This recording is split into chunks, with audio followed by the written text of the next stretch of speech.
Welcome to me, where suspenseful, thrilling, and mysterious stories will draw you into a world where the lines between reality and fantasy seem to blur.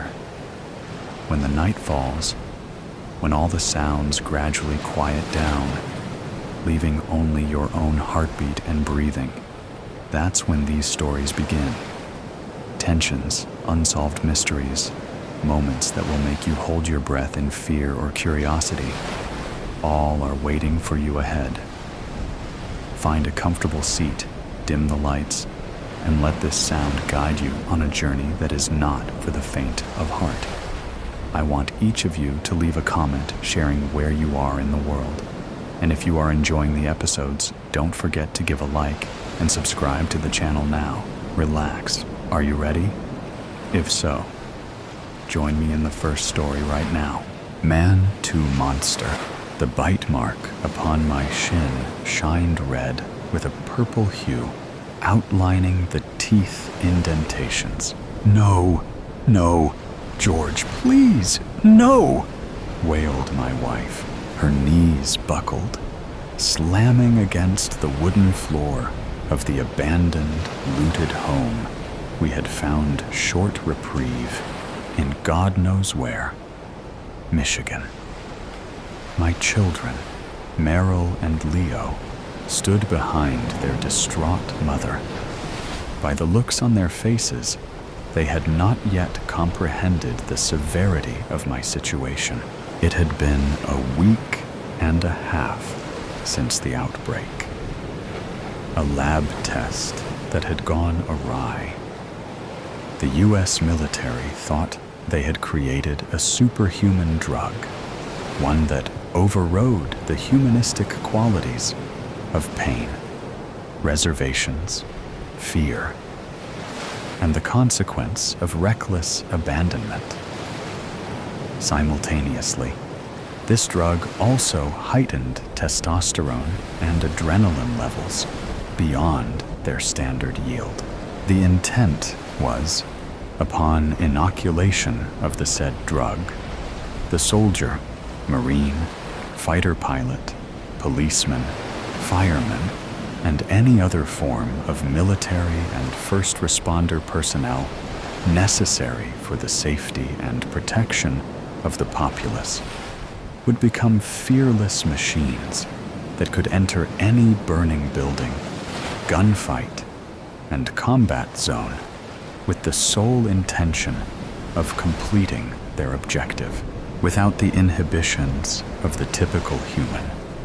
One would think this was the beginning of creating the most fearless corps of men and women the world had ever seen. From my understanding, the testing transpired in a Northern Californian military installation. Volunteers of the U.S. Armed Forces participated in the experimentation with the promise of hefty compensation. At first, it seemed a success. News reports stated that the super soldier had been produced, stoking courage in our countrymen and fear in our enemies. Footage circulating the interwebs showed army men stepping through thick, boarded walls, swarming and cutting down artificial targets with precision and lethality, scaling walls at lightning-fast speed, and performing deftly feats on land, air, and sea. The Pentagon was still patting itself on the back when one of the test subjects had ravaged and gored his wife, child, and house pet. Not only that, another was at a house party and had cut, bit, and shredded some of the other party-goers with their bare hands. Worse, those affected by these sudden acts of acute violence had taken on the monstrous nature as well. The captured affected, now infected, were held against their will by scientists of the highest order. These experts revealed the drug's design had gone rogue, what best could be described as a feedback loop. The effects that made the drug successful had become indefatigable. The bodies of those with the drug in their bloodstream were unable to shake its domineering effects. It seemed to feed itself, making the subjects more fearless and tolerant of pain. Moreover, its psychosis-altering capabilities had reached levels of deadly proportions. A ravenous desire to bite, claw, and eat raw flesh had become the deity of their souls and singular desire. They had become what we had called, in sci-fi, fiction lore, and literary horror, now a reality. Zombies. When our little suburban outpost in Lansing had become overrun by these zombies, WeZone, like millions of others across the country, made a break for safety. As to where that was, we did not know. But we knew to pack our things and take off in the minivan. However, that did not last long, as traffic and the onslaught of the infected stagnated vehicular mobility. We took on foot, crossing medians, abandoned interstates, through woods and fields, and anywhere where the screams of victims and wretched cries of monsters had subsided. Government proclamations were useless.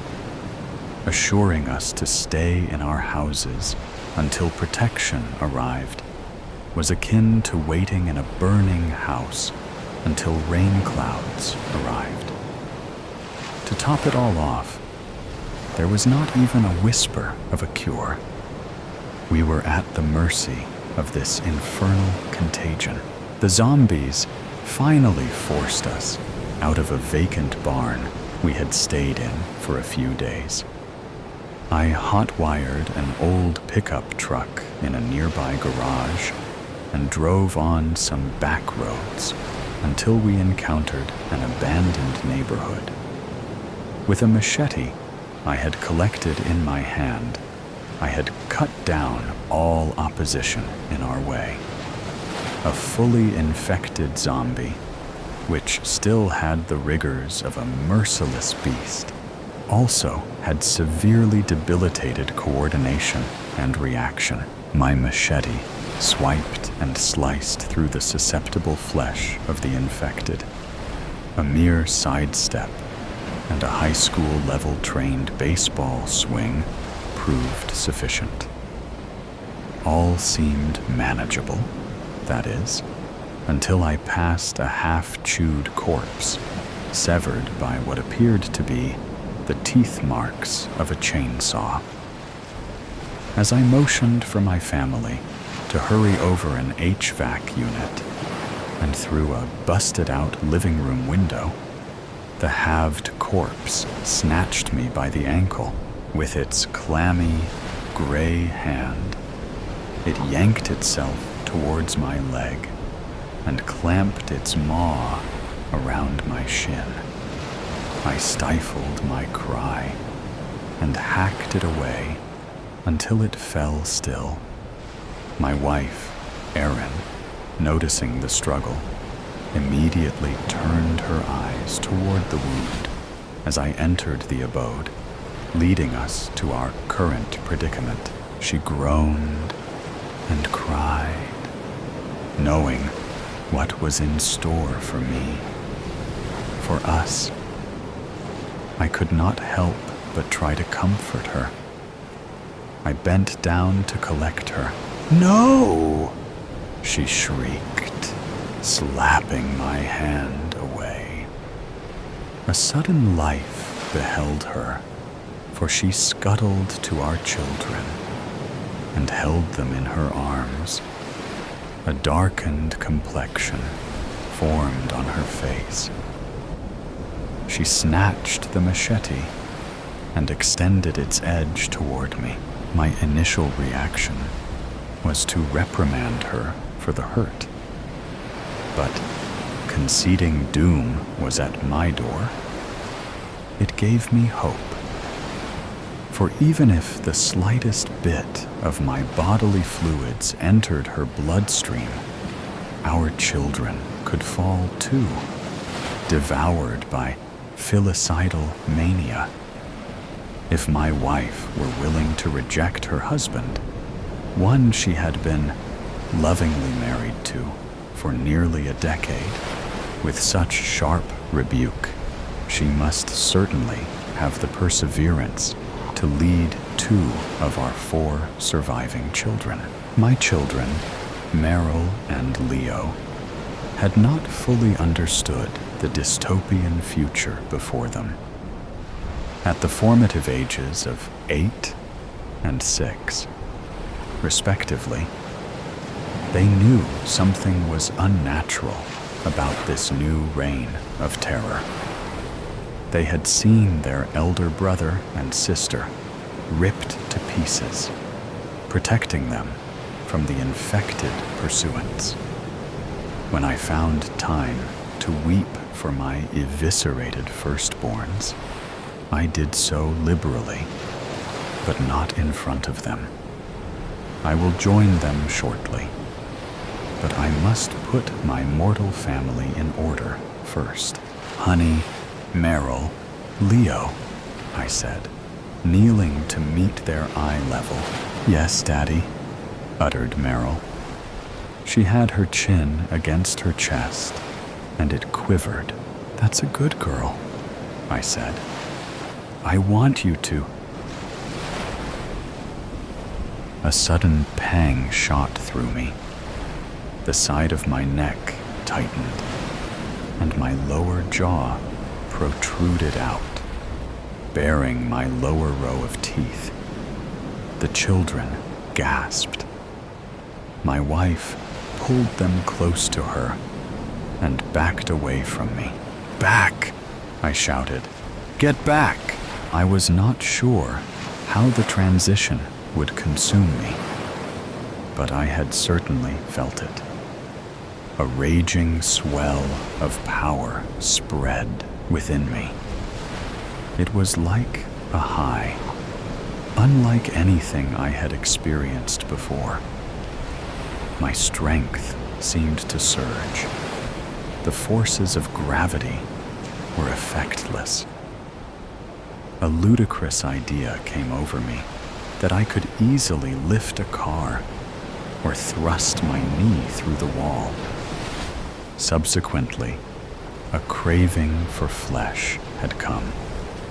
My mind started to obsess over the notion of sinking my teeth into a sumptuous piece of raw chicken.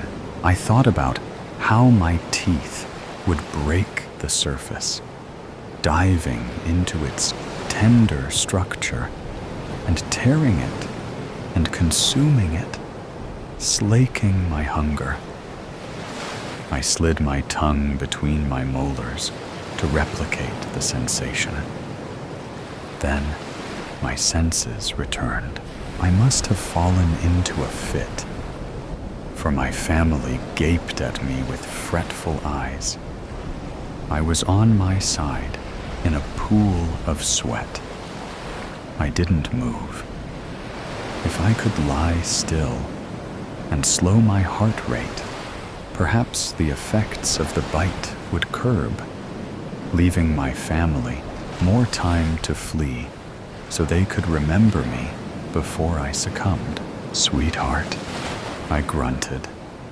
A pain was forming deep within the pit of my stomach. I want you to get to my parents. My wife, clutching our children, replied with a tear-filled cry. How Why? Their cabin in Barreton. They have guns, land. It's isolated. The pain had reached an unruly state. My back arched, my limbs tightened, and I began to writhe and twist upon the ground violently. I froze, paralyzed by the locking measures of my muscles. I saw my son's leg, supple and bare, peek out from behind his mother. It was then that a sudden predatory inhabitant inside me overpowered my sensibilities. My fingers dug into the floor. I let out a roar, drool trailing from my jowls, and scampered toward my terrified family, ready to tear the flesh from their hides. "Run, kids, run," my wife cried. As my family started to flee, the fear of loss, my human quality, supplanted the monster that had hijacked my mind. My body eased, and I slumped again. "Aaron!" I shouted. She and my children were near the end of the hall. They turned around. I was dizzy, exhausted, and on the brink of fainting, for my body could not handle the sudden rise of the drug's power. What is it?" she shouted through sobs. My head rolled to its side. I took in the sight of the beautiful family I had, the woman I had vowed to, the son and daughter I had watched grow and play, the family I carried in my heart. "Take care. I love you." Her chin quivered. "I love you too," she said. I breathed a sigh of release. "Go!" I shouted. "Get out of here!" My wife nodded and sped around the corner. When the patters of their feet were out of earshot, I was at peace. The mental guards laid down their defenses, and the disease scaled the ramparts, displacing the man I was and becoming the monster I had feared. I let out a horrid, blood-fueled screech as I rose from the floor, tearing my clothes from my body. It was rage. It was fury. It was the lust to kill and taste the living. A waft of the odors left by my family slithered up my nostrils. I inhaled their flavor, turned towards the hall, and sped after them. The hunt was on. The day Los Angeles. Changed Sophia's spoon clinked against porcelain as she stirred her tea, the sound barely audible beneath the morning bustle of the morning brew. Outside the window, autumn painted the small town of San Bernardino in shades of amber and gold. So different from Los Angeles, where even fall seemed reluctant to interrupt the city's relentless energy. "You're stirring that tea to death," her mother observed, eyes crinkling with gentle humor. "Still not sleeping well?" Sophia looked up, caught in the act. Serenity Williams had always possessed an uncanny ability to read her daughter, even as cancer steadily claimed her strength. Today was a good day. Her mother sat upright without assistance, her silver-streaked hair neatly combed, her smile warm despite the hollowness in her cheeks. "Claire's having nightmares again," Sophia admitted. "And Mark's firm is restructuring, which means longer hours. I'm not sure this was the right time to visit, even for a weekend. Serenity reached across the table, her hand light but steady as it covered Sophia's. There's never a perfect time for anything important. You're here now. That's what matters. The cafe hummed around them, baristas calling out orders, the espresso machine hissing, customers tapping away at their laptops or scrolling through their phones. On a wall-mounted television, the morning news rolled through its predictable cycle. Political tensions, economic forecasts, celebrity gossip. The scent of fresh coffee and baked goods wrapped around them like a familiar blanket.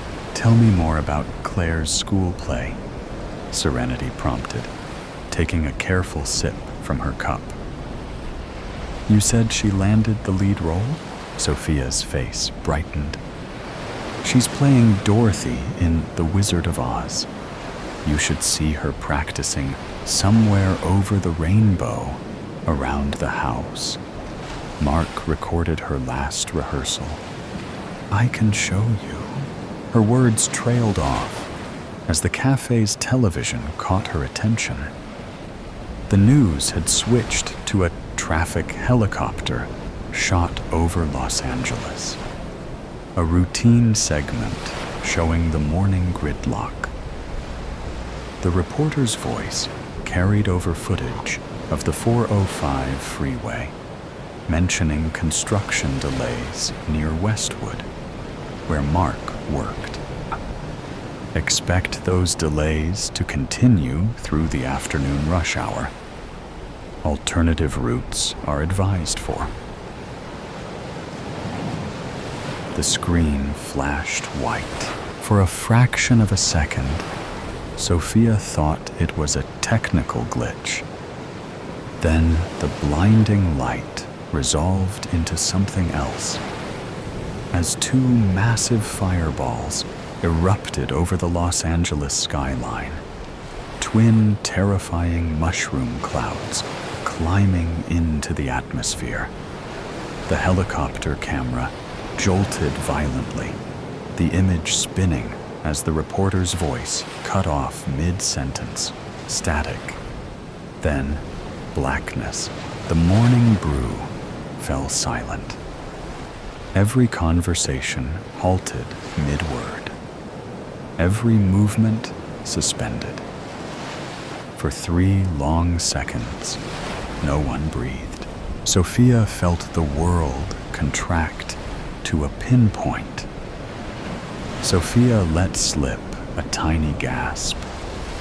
Her coffee cup slipped from nerveless fingers, shattering against the floor. But she couldn't hear it. All she could see was that burning flower blossoming over her home, over Mark, over Claire. Sophia, her mother's voice seemed to come from miles away. Sophia, look at me. Sophia couldn't move, couldn't blink.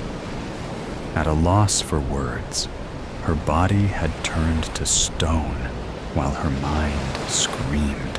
Around them, the stunned silence fractured. Someone gasped. A man at the counter swore loudly. A barista fumbled for the remote control, frantically changing channels. Each station showed variations of the same nightmare. Emergency broadcasts, confused anchors, footage of the explosion from different angles.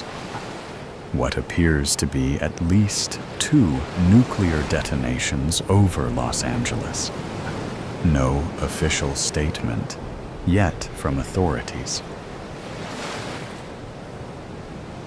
advising all residents to shelter in place. Sophia's phone vibrated in her pocket. Her heart leapt. Mark? Claire? But when she pulled it out with trembling fingers, the screen displayed only an emergency alert. National emergency declared. Shelter in place. Await further instructions. She stared at the message, its cold, bureaucratic tone at odds with the catastrophe unfolding. Desperately, she tried calling Mark's number. Nothing. She tried Claire's phone. Nothing again. Each attempt met with the same automated message. All circuits are currently busy. Please try your call again later. That sterile, mechanical voice seemed to mock her panic. All circuits busy. As if this were just another holiday, with too many calls being placed at once. As if her world hadn't just collapsed into ash. Around them, the cafe erupted into chaos. People scrambled for phones, for exits, for any semblance of control. A businessman shouted into his dead cell about evacuations. A college student sobbed openly into her hands. The barista continued flipping channels frantically, as if one might suddenly offer reassurance. Is it just LA? Someone demanded. Are there other cities? My sister's in San Diego, a woman cried. She's not answering. The terrorists might have finally developed a nuke. No, it's gotta be an accident. Nuclear war, man. The Chinese, the Russians. Outside, ancient, long disused air raid sirens began to wail. Through the window, Sophia could see people rushing down the sidewalks, some toward their cars, others seemingly without direction. A police cruiser sped past, lights flashing. Sophia's thoughts whirled like debris in a tornado. Mark and Claire. 12 miles from downtown Los Angeles. Was that close enough to the blasts? Had Mark gotten to Claire's school in time? Were they trying to leave the city or shelter in place? The questions multiplied, each more terrifying than the last. The spell binding Sophia's tongue broke, and she could finally speak. I have to go back, she whispered, then louder. I have to go back to LA. Her mother's grip tightened around her wrist. Sophia, breathe. Think. They need me. Panic clawed at Sophia's throat. I need to find them. Look at the TV, Serenity said firmly. Look, the television now showed aerial footage of highways leading out of Los Angeles. Gridlock unlike anything Sophia had ever seen. Thousands of vehicles at a standstill, some abandoned as people continued on foot. The military conspicuously absent from every possible scene, advising against attempting to enter the Los Angeles metro area. Radiation concerns as far as 40 miles from the blast sites. National Guard has been activated. Sophia's phone buzzed again with the same emergency alert. National emergency declared. Shelter in place. Await further instructions. I can't just sit here, Sophia hissed, tears finally breaking through her shock. Mom, I can't. Serenity pulled herself up straighter, summoning strength that shouldn't have been possible in her frail body. When she spoke, her voice cut through the cafe's panic with surprising authority. Listen to me, Sophia Ayala Williams. Your fear wants you to run, but running blind is how people get killed in disasters. She took Sophia's trembling hands in hers. Breathe first, think second, act third. You taught Claire that, remember? When she gets overwhelmed, the mention of her daughter's name sent fresh pain through Sophia's chest. But she forced herself to inhale deeply. Once, twice. Her mother's eyes held hers, anchoring her to the moment. Mark is smart, Serenity continued. He knows to get Claire somewhere safe. He knows you're here with me. You charging into a nuclear disaster zone helps no one. But what if? No what ifs yet. Facts first. What do we know? Despite herself, Sophia felt her analytical mind begin to engage. There were 2 explosions over Los Angeles. People were leaving the city, but the military does not seem to be reacting yet. There looked like a massive area of LA leveled by the explosion. Good. What else? Roads are jammed. The military will soon be blocking entry. There might be radiation. The reality of that word hit her anew, and she swallowed hard. Communications are overloaded, with everyone trying to check on their loved ones. The news cut to a press briefing where the perky smile of the blonde, blue-eyed, and comely presidential press secretary, incongruent to the chaos erupting, confirmed what everyone already knew. 2 nuclear devices had detonated over Los Angeles. Origin unknown. Casualty estimates pending. Military response underway. The potential for additional attacks could not be ruled out. And does everyone like my new lip gloss? The press secretary asked. I can't just wait here, Sophia whispered. I can't. Serenity studied her daughter's face. No, you can't. But you need a plan, not panic, for the next hour, as the world unraveled around them. Sophia and her mother remained at their table. The cafe transformed into an impromptu crisis center for the customers. The owner turned up the television volume, distributed free coffee, and allowed people to charge phones on every available outlet. Information trickled in.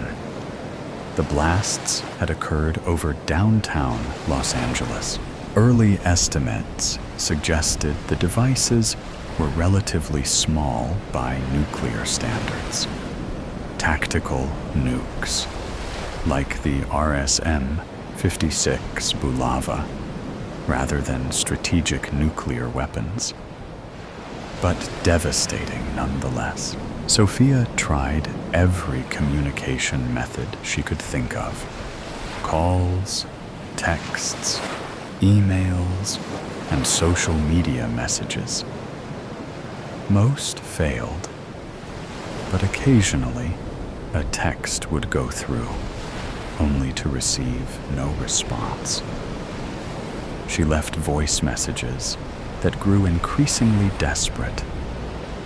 I'm coming to find you. Wait for me.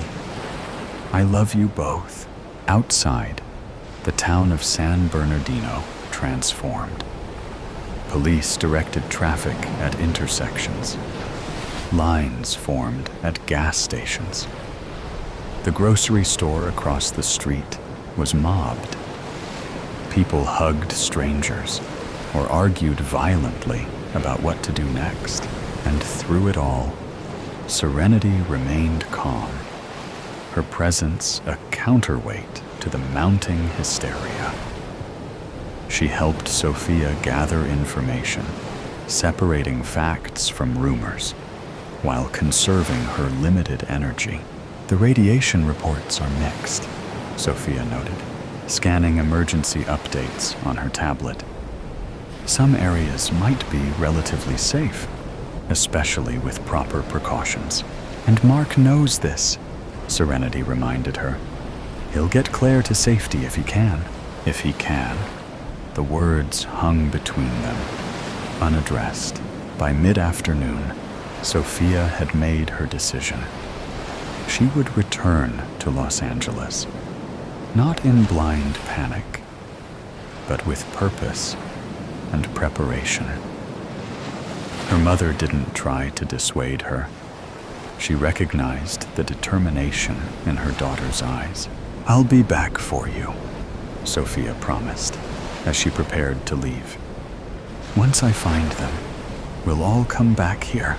Serenity smiled sadly. "I know you will." She pressed something into Sophia's hand, a small silver locket containing a family photo. For luck, the drive that should have taken over an hour stretched before Sophia like an impossible gauntlet. Roads would be clogged. Gas might be scarce. And at the end waited either reunion or devastation. "I love you, Mom," she whispered, embracing Serenity carefully, conscious of her fragility. "Find them," Serenity replied simply. "Be smart. Be safe." As Sophia's car pulled away from the morning brew, Serenity Williams watched from the window. Sophia touched her fingers to the glass in silent farewell, praying that her mother, Serenity, and her daughter, Claire, would forgive her for the choice she'd been forced to make today. Between the mother who was dying and the family who might already be gone. The afternoon shadows grew long as Sophia's car raced along the westbound interstate back to Los Angeles. The main highways heading east had quickly become impassable, choked with the vehicles of fleeing civilians. Radio reports described mass evacuations from areas surrounding Los Angeles, the declaration of martial law, and conflicting radiation warnings. Sophia had expected gridlock all the way, but the lack of any vehicle but hers heading west made the drive that more unsettling. The traffic thinned as she approached LA. The further she drove, the emptier the roads became. She was alone on the freeway. A surreal experience on roadways normally congested at all hours. The emptiness carried its own warning. She was driving toward something everyone else was fleeing. Sophia's GPS had stopped working hours ago, but she didn't need it. 15 years in Los Angeles had etched these routes into her memory. Exit here, turn there, the familiar path home. As she crested the final hill that should have revealed their neighborhood, her headlights illuminated a transformed landscape. Where apartment buildings and shopping centers should have stood, there was absence, rubble, small fires, and just nothing. A perfect circle of annihilation. She pulled to the side of the road, stepping out into air that smelled wrong, like sulfur and ash and things that had no name. The evening was eerily quiet. No sirens, no voices, no wildlife, just the soft tick of her cooling engine and the blood rushing in her ears. Beyond the destruction's edge, buildings remained mostly intact, untouched save for their destroyed windows, as if a giant cookie cutter had stamped down from above, removing only what lay within its circumference. Their apartment had been 3 blocks inside what was now emptiness. Sophia walked forward in a daze, approaching the edge of obliteration. Something crunched beneath her shoes, glass fused with asphalt, transformed by unimaginable heat. The boundary between existence and nothingness was shockingly abrupt. Mark wouldn't have had time to leave home and then driven to Claire's school, she reasoned desperately. He could have left early for his regular gym workout and could have driven straight to her. Her school must be outside this circle. They could still be alive. They must be. The distant growl of engines broke the silence. Headlights swept the devastation as a convoy of military vehicles rumbled into view. Camp Pendleton Marines in full hazmat gear disembarked, moving with half-practiced efficiency. One spotted her and approached, face obscured behind a protective mask. "Ma'am, this is a restricted area. You need to evacuate immediately." The faceless Marine barked. "My family," Sophia's voice cracked. "My husband and daughter, they lived here." The soldier's posture remained tense and rigid, clearly on edge. "I'm sorry, ma'am. There were no survivors within the blast radius. Radiation levels here are dangerous. We need to leave now." "But they might not have been home," she insisted. "My daughter's school. It must be outside the blast radius. My husband might have—" "Ma'am?" The soldier cut her off, not unkindly. "Secondary evacuation sites have been established for survivors. Check there. But you can't stay here. It isn't safe."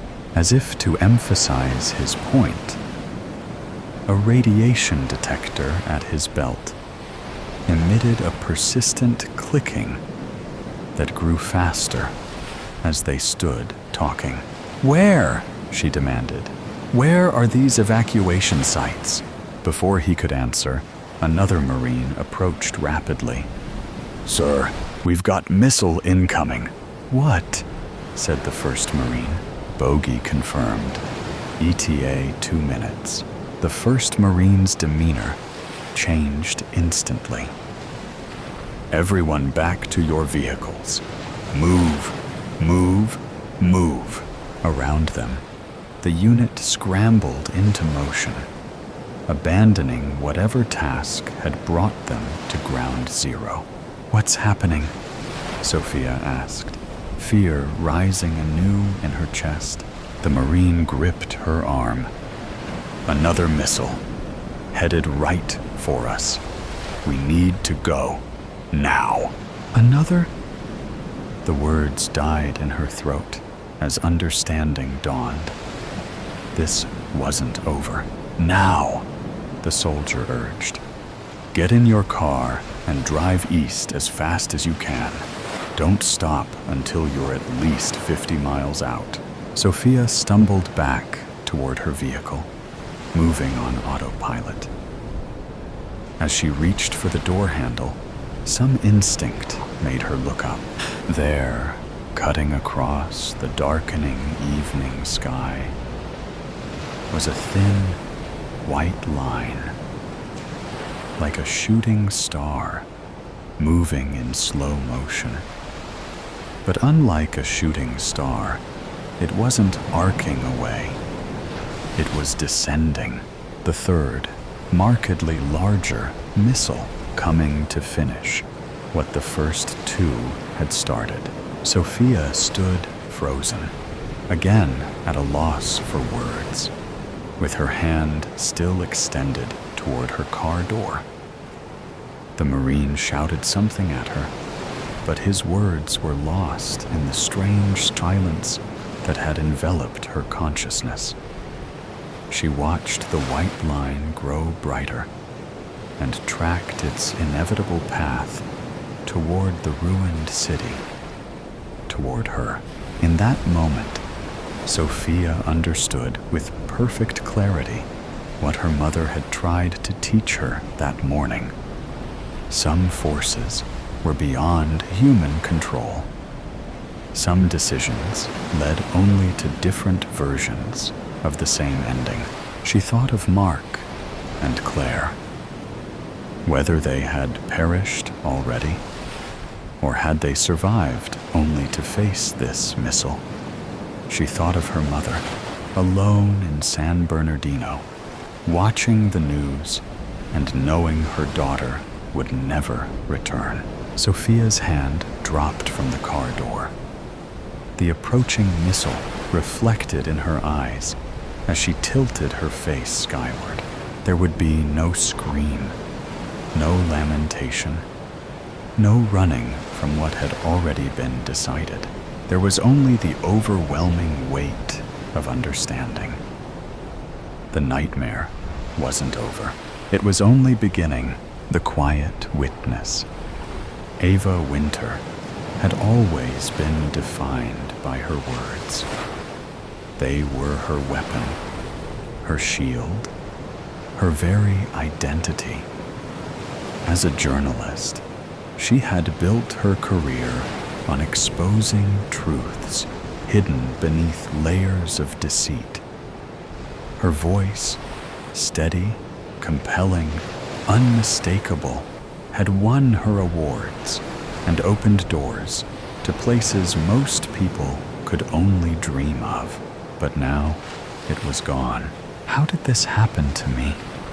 She wondered, her eyes tracing the blank walls of her small, lifeless apartment. Each morning felt like waking into a nightmare she couldn't escape. For 6 months, she had tried to piece together the shattered fragments of her existence, but nothing seemed to fit. How could she move forward when the very thing that had defined her, her voice, was lost? I used to fill rooms with my words. Now, I can't even manage a whisper. Her friends had stopped calling within weeks, unsure of how to navigate the silence that now consumed her life. Ava understood, but their absence still stung. Who wants to sit in awkward silence with someone who was once the loudest in the room? Bitterness coiled through her thoughts, uninvited but persistent. Morning light seeped through the blinds, casting faint, pale stripes across the apartment's barren walls. The fragile glow barely softened the dullness that enveloped her. Her once crowded bookshelves, filled with dog-eared biographies, and neatly stacked notebooks now stood half empty. Their contents were crammed haphazardly into boxes scattered across the floor, a reflection of the disarray in her heart. Her fingers drifted to the edge of the nightstand, brushing against its surface as she reached for her phone. She froze mid-motion at the sight of the blank screen. No texts, no missed calls, no one left to call anyway, she thought. The sharp ache of loneliness settling heavily in her chest. In her loneliest moments, Ava turned to her journal. Her pen flew across the pages, spilling out the thoughts she could no longer voice. At first, the words felt hollow, like whispers of a life slipping further from her grasp. But over time, they became her anchor, a fragile thread connecting her to the person she once was. Her gaze often drifted to a framed photo teetering on the edge of the bookshelf. Taken 2 years earlier, it captured a time when her life brimmed with purpose. Her byline had graced the city's most prominent publications, her career thriving. In the photo, she stood on a balcony overlooking the bustling downtown streets, microphone in hand, laughing with unrestrained joy. The memory clawed at her heart. I used to own every room I walked into. Now, I'm trapped in this one, swallowing me whole. Ava's fingers grazed the leather-bound journal, resting on her desk. She flipped it open, watching as the transformation unfolded before her eyes. Once neatly penned entries filled with hopeful plans and promises had turned into chaotic scribbles and unfinished thoughts. The journal had become more than a daily ritual. It was her lifeline, a fragile thread connecting her to a reality she feared was slipping away. Even as she poured her thoughts onto its pages, the oppressive stillness of the room closed in around her, heavy and stifling. Tightening her grip on the pen, she thought, how did this happen to me? With deliberate strokes, she scrawled 2 words across the page. Still here. She stared at them, letting the silence stretch, their uncertain and resolute meaning. The park had become her only refuge from the stifling walls of her apartment. She appreciated how the trees muffled the city's constant noise, providing a space where the silence felt peaceful rather than overwhelming. The biting winter air stung her cheeks as she wandered along the familiar path, her boots crunching over frost-covered grass. Skeletal trees creaked softly in the wind, their shadows reaching across the ground like long fingers. Tightening her scarf against the cold, the rough wool grazing her skin, Ava was about to head home when she noticed them. Near the frozen lake, 2 figures stood, silhouetted against the faint glow of a nearby lamppost. At first glance, Ava assumed they were lovers, drawn to the romance of the icy night. But as she moved closer, the scene shifted. The mass loomed over the woman, his movements sharp and aggressive, cutting through the stillness like a blade. The woman shrank back, arms crossed tightly, her posture tense and defensive. Ava froze, her breath crystallizing in the frigid air as unease coiled tightly in her chest. Her heart thudded as she squinted into the darkness, trying to make sense of the scene. The woman tilted her head slightly, her voice, if she spoke, too faint to rise above the biting wind. Ava hesitated, her feet faltering as the weight of the stillness pressed down around her, heavy and foreboding. "It's not my business," Ava told herself, her stomach twisting uneasily. Despite the thought, her feet carried her forward.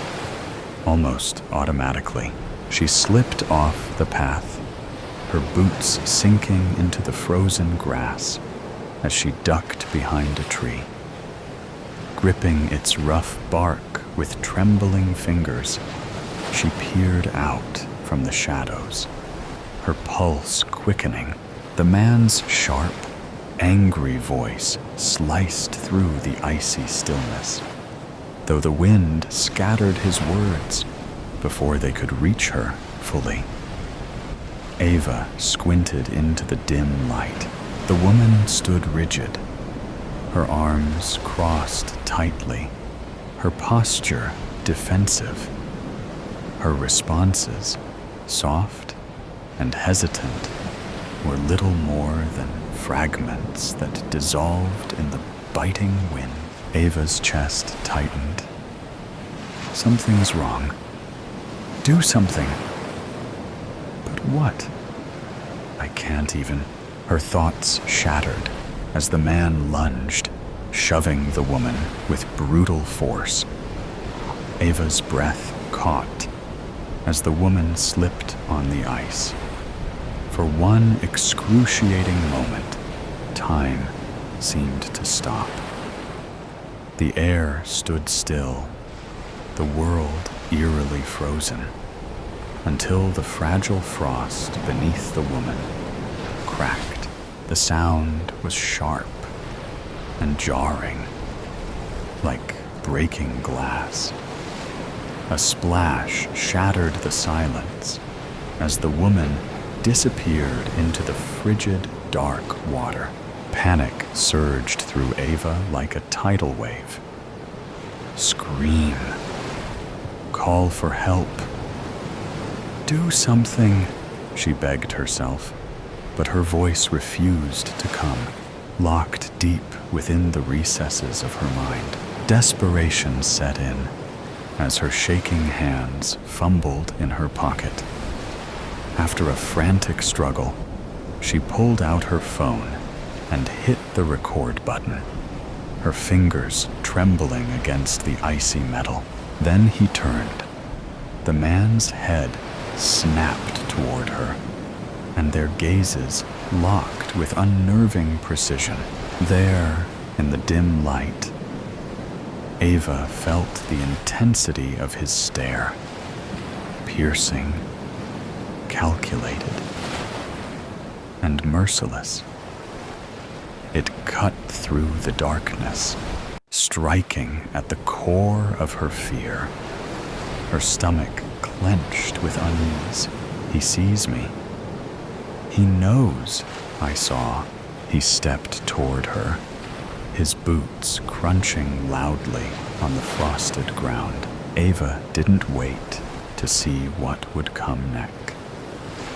Her legs jolted into motion, slipping and sliding as she bolted back toward the path. Her breaths came in short, ragged bursts, her heart pounding like a frantic drumbeat as the icy air seared her lungs. Later, Ava sat at her desk, staring at the blurry video looping on her laptop screen. Barely 10 seconds long, the shaky footage revealed almost nothing. The man's face was lost in a haze, and the woman's fall disappeared into the shadows. It's not enough, she thought bitterly, frustration coiling in her stomach like a spring. Clenching her fists tightly, she replayed the scene again. I saw it happen. I know what I saw. Why isn't that enough? She had gone to the police, but their skepticism had been palpable.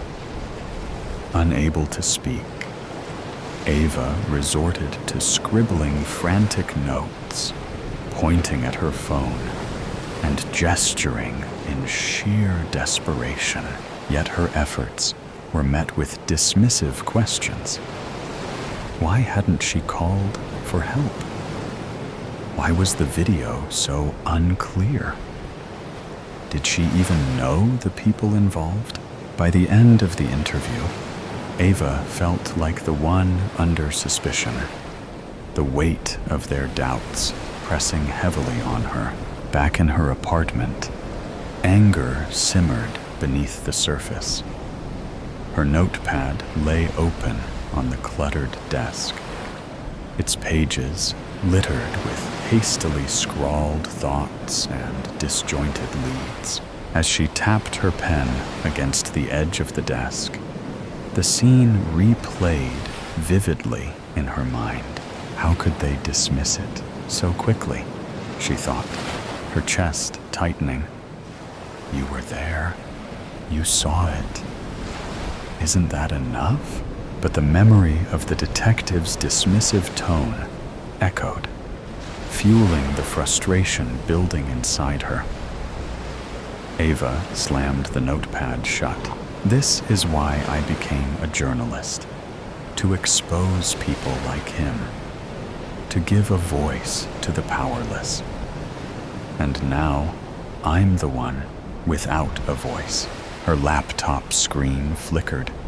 The video paused on the shadowy outline of the man by the frozen lake.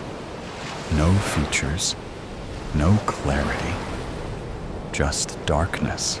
Ava clenched her fists, biting back the doubt, gnawing at her resolve. Not enough, she thought bitterly, as she grabbed her pen and scrawled the words across her notepad with such force that the paper tore. Her hands trembled as the detective's words replayed in her mind. A blurry video isn't much to go on. Without more, there's not much we can do. Tears prickled her eyes. They think I'm delusional. They think I imagined it all. Helpless, powerless. She swallowed hard, her throat tightening. You're not helpless. You've never been helpless. Her reflection in the window caught her eye, tense and weary. She leaned against the wall, inhaling deeply, her fists still clenched. This is why you don't quit, she reminded herself. Because people like him can't get away with this. You can't let them win. A sharp chime from her computer broke the heavy stillness. Crossing the room, Ava froze when she saw the sender's name. Lucas. Her breath hitched. A flicker of something she hadn't felt in months breaking through the haze. Hope. His response was brief but direct, and it ignited something in her. You're not doing this alone anymore. Lucas had been there during her prime, one of the few who understood her dogged pursuit of the truth. Now he was ready to help. Together, They began unraveling Victor Hayes's carefully concealed life. Corruption, intimidation, a pattern of calculated violence cloaked behind a polished facade. Each new revelation strengthened Ava's resolve. She stared at a photo of one of Victor's previous victims, her fingers gripping its edges. He's done this before, and no one stopped him. That changes now. Memories flickered like faint echoes. Raised voices, papers scattered across a desk, a room cloaked in shadow. Ava pressed her hands to her temples, trying to grasp the elusive fragments. Think. What did you see? What did you hear? But the harder she tried, the more the details seemed to slip through her fingers, like grains of sand. Still, one truth emerged from the fog. The night you lost your voice wasn't random. It's tied to all of this. It's tied to him. With Lucas's help, Ava tracked down an old source, a woman who had once worked closely with Victor. They met in a quiet cafe where the soft murmur of conversation only heightened the tension between them. The cafe's low buzz and clatter of mugs softened, fading beneath the chaos in Ava's mind. She gripped her notepad, knuckles white, as her gaze darted between the woman's trembling hands and the window she wouldn't stop watching. Across the table, the woman stirred her tea with deliberate slowness, her hands trembling faintly despite the blank mask on her face. "You don't understand yet," she murmured, her voice tight and low. Her eyes flicked to the window, watching it intently, as if expecting someone to burst in. "But you will soon." Ava's stomach churned, tightening painfully. Her pulse hammered in her ears, drowning out the comforting hum of the cafe. Slowly, she picked up her notepad from the table and scribbled a question. She slid it toward the woman, her hand steady despite her pounding heart. "What do you mean?" she'd written. The woman leaned closer, her face now inches from Ava's, her gaze piercing and intense. Ava shifted in her seat, the unease tightening its grip. "I shouldn't be here," the woman whispered, her breath quick and unsteady. "They'll know I've talked." Her words landed heavily in Ava's chest, leaving her breathless. Her fingers twitched, reaching for a steadiness she couldn't find. Slowly, she picked up her notepad and wrote the question with deliberate strokes. She held it up, her eyes locking with the woman's. "Why me?" The woman hesitated, her hands fidgeting with the edges of her napkin, tearing it into frayed strips. She glanced at Ava, guilt and resignation flickering in her eyes, before quickly looking away. Her trembling hands gripped her cup, her voice shaky as she spoke. Ava studied her closely, her pen gliding across the page. "Look at her. She's scared, just like you were, just like so many others. But she's here. She's talking." That means something. Lucas asked the questions Ava couldn't, drawing out details she hadn't dared to hope for. By the end, the truth was undeniable. Victor's immaculate public image was a facade upheld by manipulation and fear.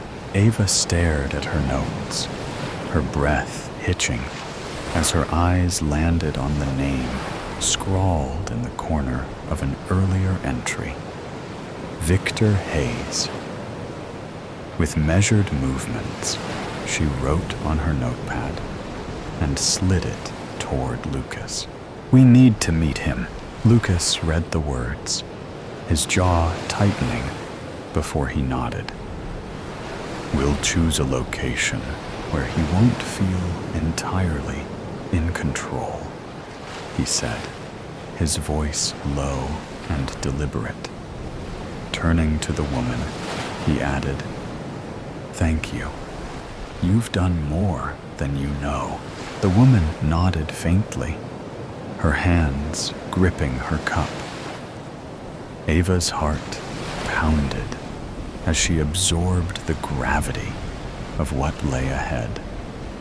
Meeting Victor meant stepping directly into the fire, but it was the only way forward, the only way to bring the truth to light. Her resolve sharpened as she scribbled on the notepad once more. "We need to confront him." Lucas glanced at her words and nodded resolutely. "If we're doing this, we have to be strategic. We need neutral ground, somewhere he'll come but won't own."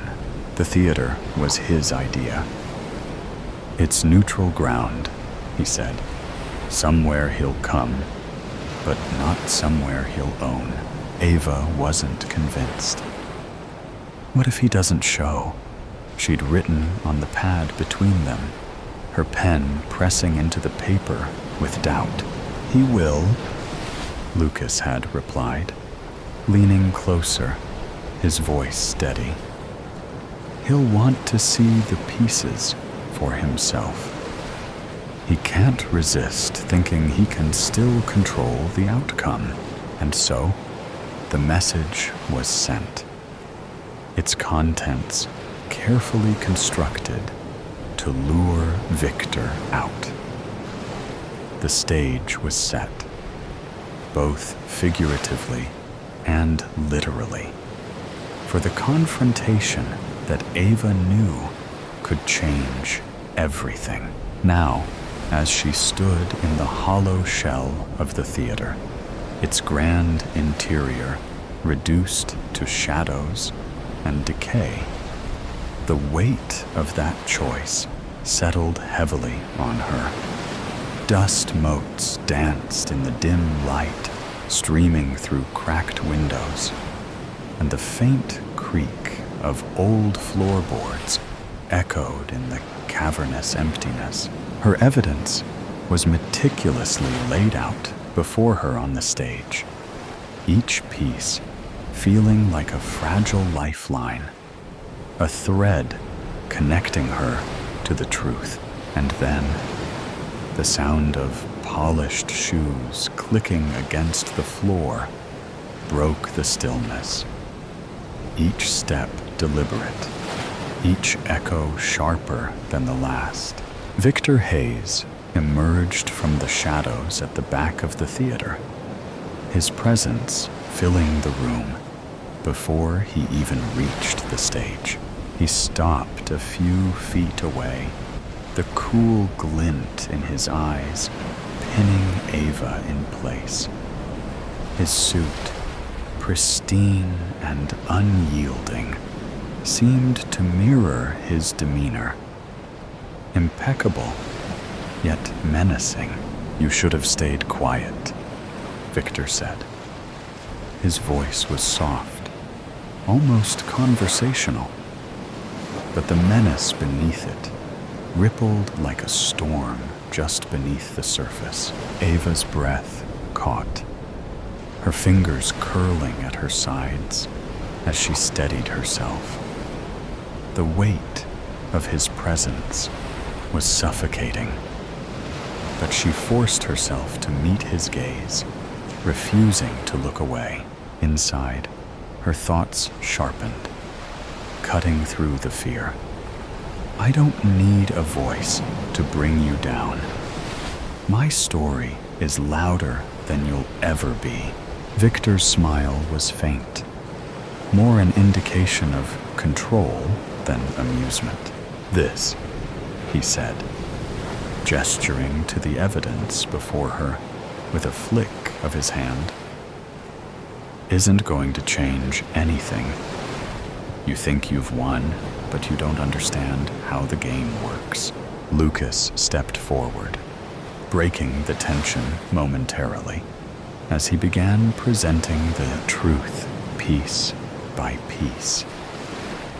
His voice was firm and steady, and for the first time, Ava saw Victor's polished exterior begin to fracture. His jaw tightened, his eyes narrowing ever so slightly, as each revelation chipped away at his armor. You don't understand what you're doing, Victor said finally, his tone cutting and sharp now. You think justice is on your side. You're in over your head. But Ava didn't flinch. As the cracks in Victor's facade grew, a strange calm settled over her. Her silence, once a source of despair and weakness, now felt like an unassailable wall. This was the moment she had fought for. The truth was out, and it was louder than anything Victor could say or do. She stood taller, her composure unbroken. This is it. This is why you fought so hard.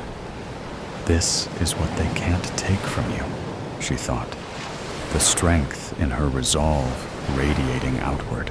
Victor stepped back, the calculated anger in his eyes barely contained. For the first time, it was clear. He wasn't in control anymore, and Ava, with her silence and the undeniable power of truth, had turned the tide.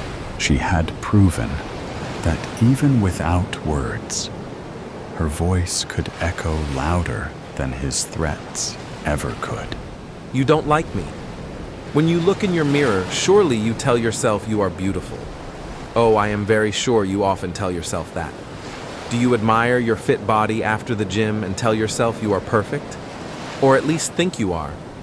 The feeling of rejection followed him throughout his life. It was there when school children pushed him and laughed at his looks. His face wasn't horrific, but it had imperfections. A slightly crooked nose, uneven skin tone, eyes that always seemed tired. The children called him monster, mocking him mercilessly. He wore glasses and a fixed brace for his teeth. He never had any friends. He always sat alone in the back of the classroom, trying to hide from a world that didn't want him. His mother was the only person who loved him, or so she claimed. She told him not to listen to what others said, that people are cruel. But her words were not enough. When she died, he was left alone. Loneliness became a constant in his life, deep and heavy like a stone choking him. Years later, technology offered him a new chance. On social media, no one needed to see his face right away. He could carefully choose his words, write messages that were thoughtful, kind. For a moment, he believed he could find someone who would understand him. But the responses were always the same. Sorry, you're not my type. Please don't message me again. You're creepy. Each message was another blow. He tried again, each time hoping for a different outcome. But they all rejected him, and their words were like poison chilling his blood. One night, as he sat at his computer reading another rejection message, something in him snapped. His hands trembled as he closed his laptop. "Why?" he whispered, addressing the empty room. His voice was quiet, but it trembled with anger. Why me? The world didn't want him. That was now clear, but he no longer wanted them. They had made him this way, and he would no longer beg. He didn't have to belong to their world. The idea was faint at first, like a shadow on the edge of consciousness. But as the days passed, it became clearer. He began to imagine a perfect being, someone who would never reject him, someone who wouldn't see his imperfections. In his mind, everything became clearer. Every woman he had ever seen had something special. Eyes, smile, hands, legs. He could combine all those perfect parts into one being. The first victim was a girl he had watched in a store. Her eyes were incredible, deep blue, almost unreal. He had followed her for days, studying her habits. He noticed she always took the same path home, a dark alley behind a building. One night, as the rain lightly fell, he waited in the shadows. His heart raced as he gripped the knife in his pocket. When she appeared, her steps were quiet, but they echoed in his head. He approached from behind, his hand trembling as he drew the knife. It all happened quickly. Her body fell onto the concrete with a dull thump. He carried her to his basement, avoiding streetlights. His body was tense, his heart pounding in his chest, but he felt something akin to excitement. In the basement, under the dim light of a bulb, he sat at a table. Her eyes were fixed on him, lifeless, yet still perfect. With surgical precision, he removed them and prepared them. When he placed them on the face of the doll, he experienced a joy he had never felt before. "Perfect," he whispered, looking at the doll that had just received its first aspect of perfection. His obsession grew with each new victim. After the first, he felt an indescribable relief. The doll, although still incomplete, now had eyes that radiated perfection. But it wasn't enough. He knew he had to continue. Every night he left his house, choosing carefully. Each woman had something he deemed worthy. Sometimes he sat in cafes, quietly observing passers-by. His eyes focused on the minute details, the shape of fingers, the line of a neck, a perfect smile. The second victim was a woman with beautiful hands. Her fingers, long and delicate, were like instruments that captivated his attention. He followed her for several days, studying her habits. He realized she always went to a small shop at the end of the street on Thursdays, always alone. The preparation was perfect. That evening, he waited around the corner where the lamp's light didn't reach. When she walked past him, he quickly grabbed her. Her body was light, her resistance weak. Her hands were now part of his puzzle. When he returned to the basement, he felt joy as he assembled parts of the doll. The fingers fit perfectly onto the body he was carefully constructing. He sat for hours, watching his work. "It's getting closer," he whispered to himself. The third victim was a woman with a smile that captivated him. Her lips were shaped as if always ready to smile. He followed her as she walked her dog in the park, noting every detail of her face. The basement windows were closed, covered with layers of old newspapers and sticky tape. Light only came from a single bulb hanging on a cable above a table covered with blood-stained cloths and scalpels arranged in perfect order. The floor was covered with a plastic sheet that crackled under his steps. The basement was his refuge, a place where the world couldn't find him. In the basement, his work began to take shape. Each body part was carefully chosen and joined with precision. The doll now had eyes, hands, lips, even hair, all parts of his vision of perfection. Every evening, he sat beside her, talking to her. His voice was quiet, almost gentle, as he recounted events from the past. He told her about school days when he was the subject of ridicule, about days when he was invisible to everyone except those who wanted to hurt him. He had to continue to complete his creation. He enjoyed the company of his perfect masterpiece. Soon he found many more victims to add even more perfect female parts. He was captivated. With a smile, he talked to her about life. She listened silently and watched him with her deep blue eyes. His steps echoed through the quiet streets. As he watched passers-by, every detail on their bodies was potential: the shape of hands, the line of a jaw, the curve of a neck, all had the potential to become part of his vision. His latest target was not random. She was a woman he had seen at the bus stop every evening. Her hair, light like gold, fell over her shoulders, and her hands were gentle yet strong. In her eyes, he saw the peace he lacked. He followed her carefully from a distance, studying every move she made. In her, he saw the key to completing his creation. The basement had become everything to him. The thick, cold walls retained the sense of his deeds, the smells of decay, chemicals, and metal. On the table, tools lay in perfect order.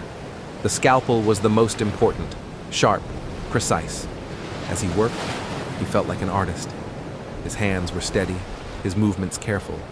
The doll was becoming his only truth, the only thing that gave him a sense of purpose.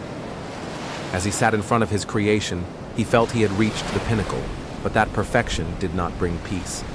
His pain did not disappear. The doll could not speak, could not provide what he truly lacked: love. The decay was unbearable. The doll, his masterpiece, began to decompose before his eyes.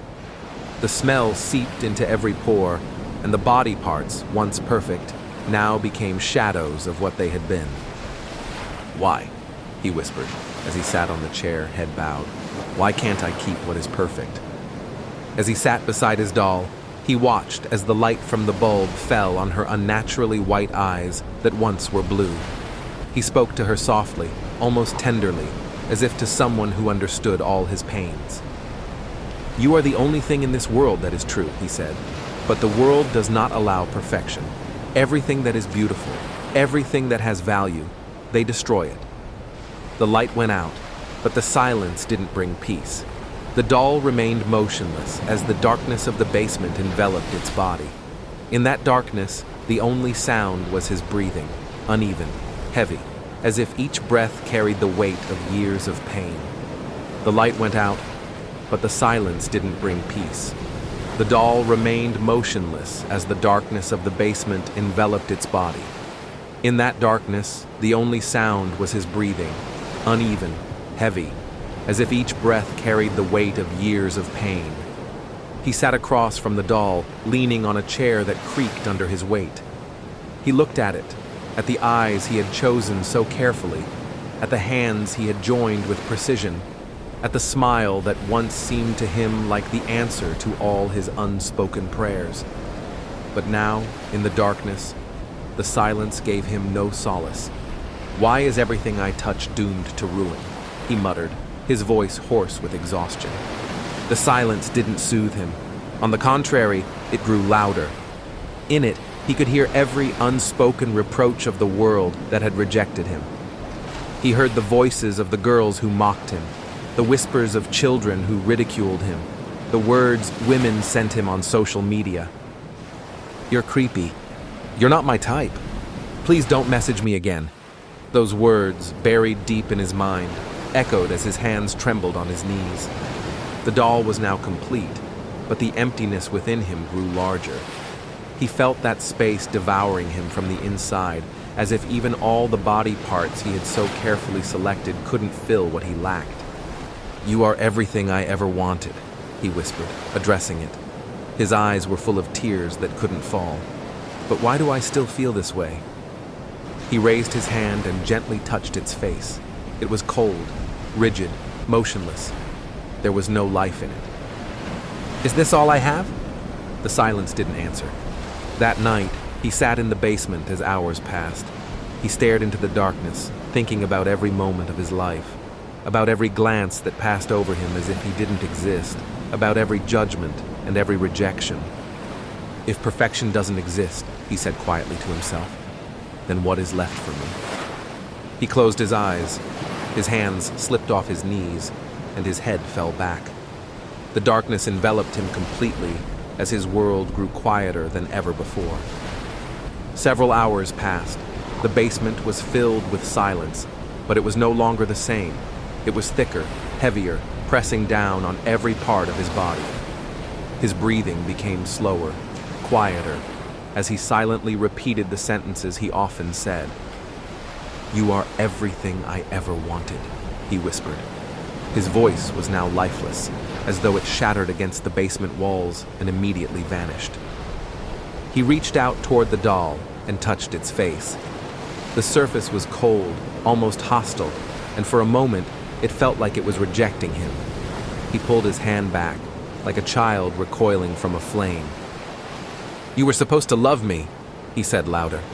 His eyes, now dry, stared into its eyes, empty, lifeless, full of reflections of everything he had lost. In the doll, he saw himself. Every piece had been chosen to create perfection, but now he understood that perfection was nothing but an illusion. His creation was a reflection of himself, stitched together from fragments that could never be whole. "I gave everything for you," he whispered, lowering his head into his hands. "Everything I had, I gave." But in the silence of the basement, he began to understand the truth. The doll couldn't love him because it had no soul, and she, like him, was nothing but emptiness. Memories began to flood over him. He saw his mother gently hugging him, telling him not to pay attention to what others thought. He remembered her smile, the last smile he had ever felt as genuine. "Where are you now?" he whispered into the darkness. But that smile had been lost long ago, just like everything else. The doll couldn't love him, the world couldn't love him, and he could no longer love himself. The silence became unbearable. The emptiness inside him was too vast. His hand moved toward the light switch but didn't turn it on. Instead, he sank to the floor, leaning against the wall, and closed his eyes. As he sat in the dark, he realized there were no more answers. The doll, his only companion, stood motionless, a shadow in the darkness. His sigh rose softly, but it wasn't a prayer or a threat. It was the end. "You think you are perfect?" he said for the last time. His voice was weak, almost extinguished. "You are wrong. Perfection doesn't exist." Car radio. The silence is deafening. Finley stares at the empty slot where the radio should be. The hole in the center console mocks him. The engine roars and jumps to life. Finley laughs at the power and presses the gas pedal. The engine responds and races down the street.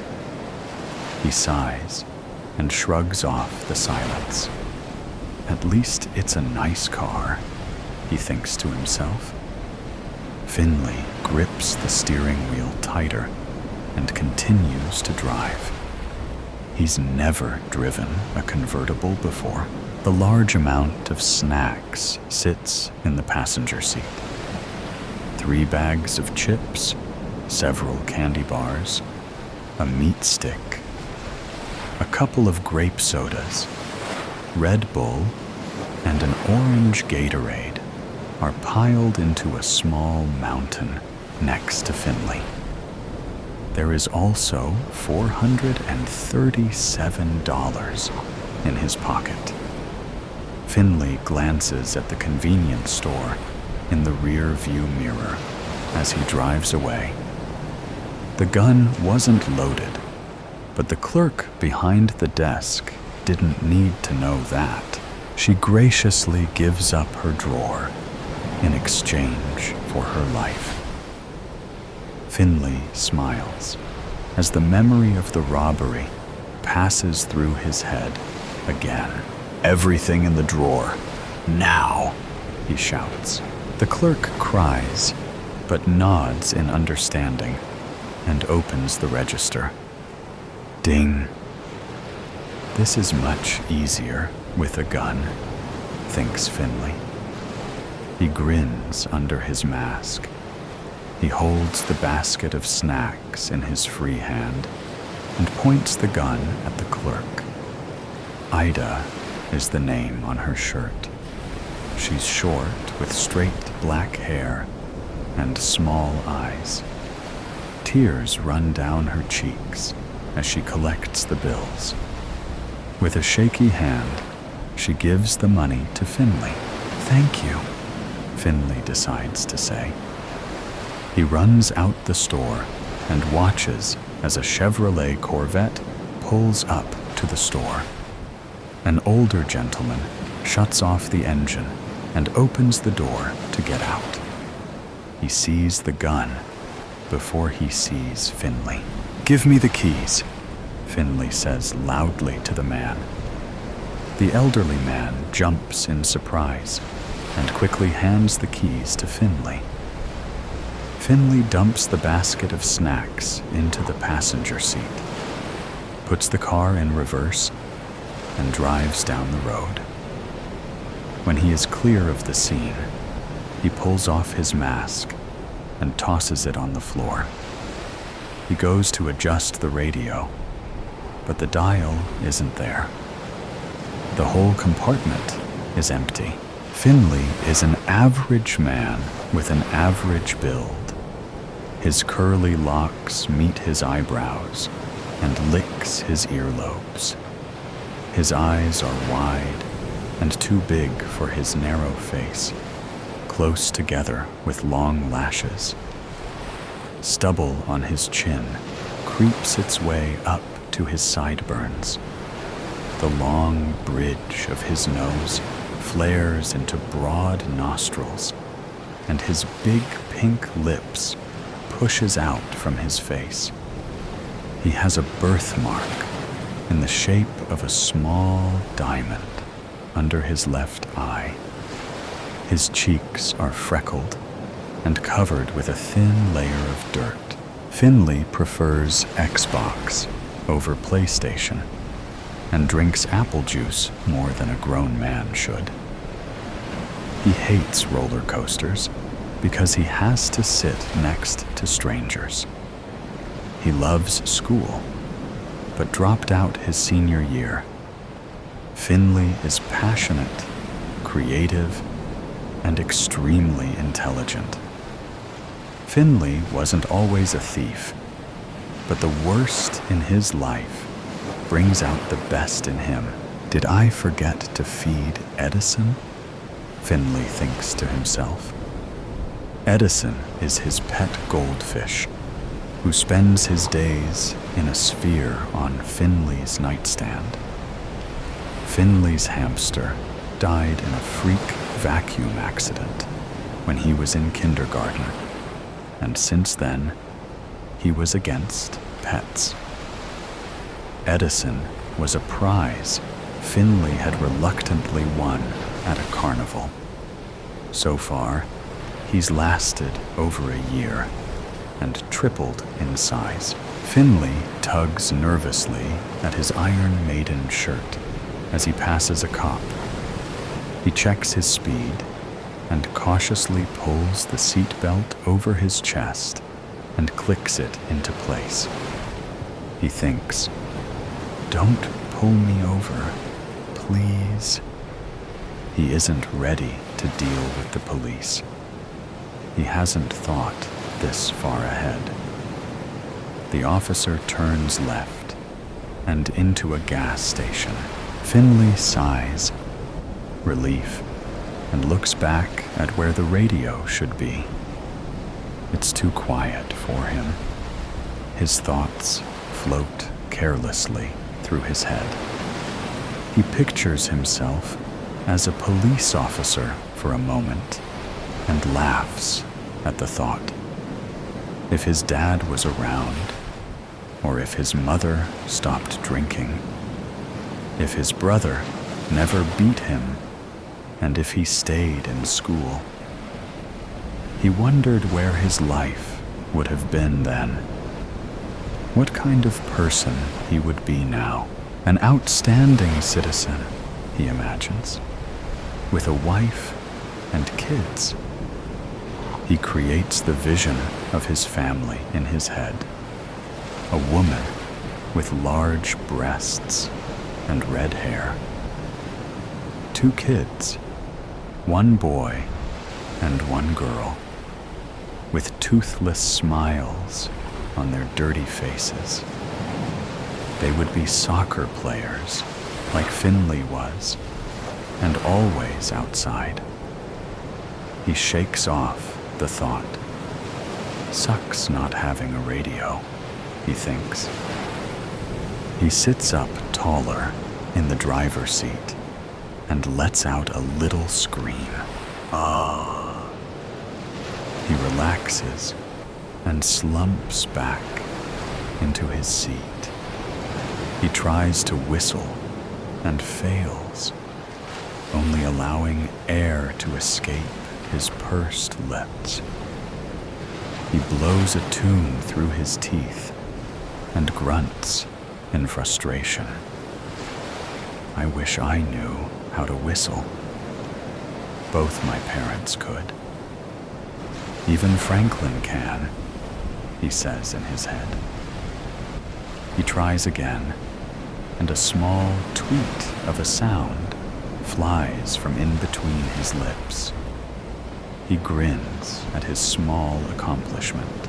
I hate tuna fish, he thinks. Finley starts to space out behind the wheel. The lack of sound tricks his brain. He visualizes a concert he went to last year. He remembers all the pockets he picked and wallets he stole. He made 5 times the amount of the cost of the tickets he paid for, but wasn't able to enjoy the concert properly. The songs of the band echoes throughout his mind. He taps the steering wheel to the beat of the song stuck in his head. He hums the melody.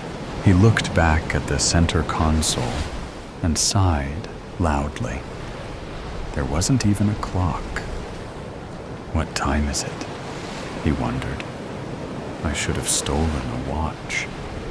Or a car with a radio. The car was quiet. Even the purr of the engine was hushed. Everything is still, except the thoughts in Finley's head.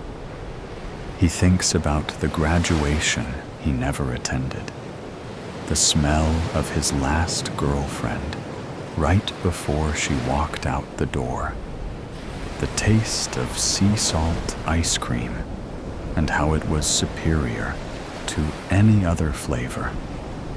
He pictures the last family photo they had together when times were good.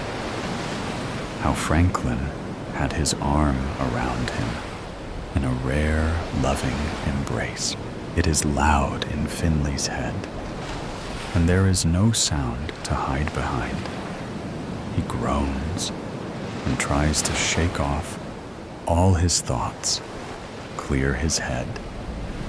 It's no use. The thoughts always come back, stronger and louder than before. He is going mad from the silence. I can pull the steering wheel. It would be easy to wreck such a nice car. The guardrail teases Finley. He envisions the crash in his head and plays out the scene slowly. The metal twisted around the body of the convertible, the popped wheel and broken windshield. He shakes off the thought and continues driving, now upset by the concept he created in his mind. He can't distract himself from himself. There was nothing to drown out his perception of his own ideations. He can't clear his head. He's trapped within himself. Finley screams and pulls the car over. The wheels spin angrily against the dirt on the shoulder. He bangs the steering wheel with a fist and groans. He hears the sound of sirens and looks in the mirror. He didn't notice the police officer that pulled a U-turn at the last intersection. He didn't see the car behind him getting closer and closer. He watches as a police officer steps out of his squad car and aims a gun at his Corvette. Now what? This isn't part of his plan. He licks his lips and glares at his new challenge. He throws the car into drive and slams on the gas pedal. The car lurches forward and spins wildly back on the road. The cop calls it in and drives after Finley. The two-lane road was barren.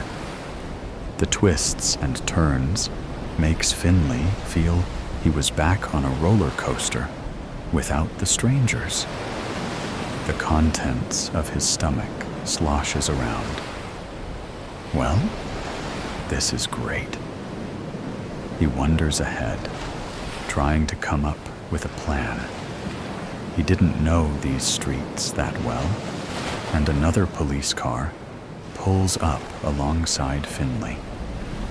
He kicks up the speed and lets out a yelp as the car responds.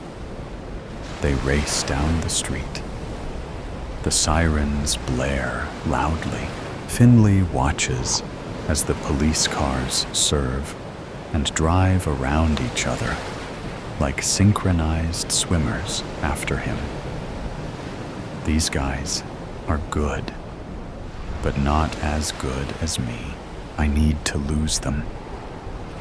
He thinks about car chase videos he's watched online and in movies. The bad guy always gets caught somehow, with some small mistake he plans to avoid. He turns down a dirt road quickly, but the cars behind don't falter and follow him. The dirt is slick on the wheels, and with the sharp turn, he flips the car. He curses himself as the car rolls into the ditch upside down. The sound of scrapping metal pierces his ears. It's quiet for a moment as the dust settles. He wasn't going to get caught. Especially now, they will find out exactly how many people he's robbed. He isn't planning on going to jail. Edison would miss him. "Step out of the vehicle with your hands in the air," the officer shouts, spit flying out of his mouth. They were behind open car doors, ready for Finley to react. Finley's heart races as his hands went for the unloaded gun. "You'll never take me alive, coppers," he shouts in his mind. He smiles. He was on the track and field team in high school. Surely he could outrun the police. He's done it before, with success. He pushes the car door open, and without thinking, Finley hops out the car and runs, pointing the gun behind him. His feet slip on the loose gravel, but he collects himself and moves his feet fast underneath him. He takes 3 more steps away from the police, gun heavy in his hands. Bang! The silence is deafening, haunting. Jack couldn't speak. He could only scream as he woke up to the sound of his mother's voice, whispering to him from the corner of his dark bedroom. Of course, it wasn't actually his mother. He knew that. How could it be, when she had died in a car accident just a little over a week earlier? "Jack, come over here, Jack. You can see me, can't you? Come over here, child." His chest was heavy, his bladder loose with fear. Looking over into the corner, as he flailed amidst his perspiration-damp sheets, he realized that he could indeed see. something. The same something, in fact, that he had seen on that terrible night of his mum's demise, just minutes after his aunt, who had been babysitting him at the time, had received the phone call that would cause both of their worlds to come crashing down. She had broken the news to him, and he had seen it standing over by the window of his aunt's tiny living room. It had been at the funeral, too. And now, here it was again, invading the privacy of his bedroom this time, lurking in the corner, watching him, taunting him by speaking with his dead mother's voice. "Jack! Come here, Jack!" Now, tears of terror spilled down his cheeks as he scrambled to sit up. His gaze was fixed upon the corner, on the hulking, dark outline of a man who stood there, wide and tall, so tall that its head almost brushed the ceiling. It had no face, no features. It was only visible because somehow it was even blacker than the darkness itself which suffused the room. Blacker than the very night. How could that be? His screams tapered off as his throat constricted. From elsewhere in the house, he could hear the sound of frantic movements. His aunt had clearly been roused by his yells. Her footsteps raced across the landing, old floorboards groaning loudly. "I'll return, Jack. You can't avoid me forever." His mother's voice hissed quietly. The thing then scuttled, spider-like, across to the wall, and then through it, as though no barrier existed at all, as though the laws of physical matter simply did not matter to it one bit. The thing disappeared from his sight just as the bedroom door was flung open and the light snapped on to dazzle him with its bright glare. "Jack, Jack, are you all right?" His Aunt Alice stood there, looking pale and startled. Her resemblance to his mum, as always these days, struck him like a dagger through the heart. They had the same raven hair, just as he did himself, the same ice blue eyes, same sharp cheekbones, same thin lips.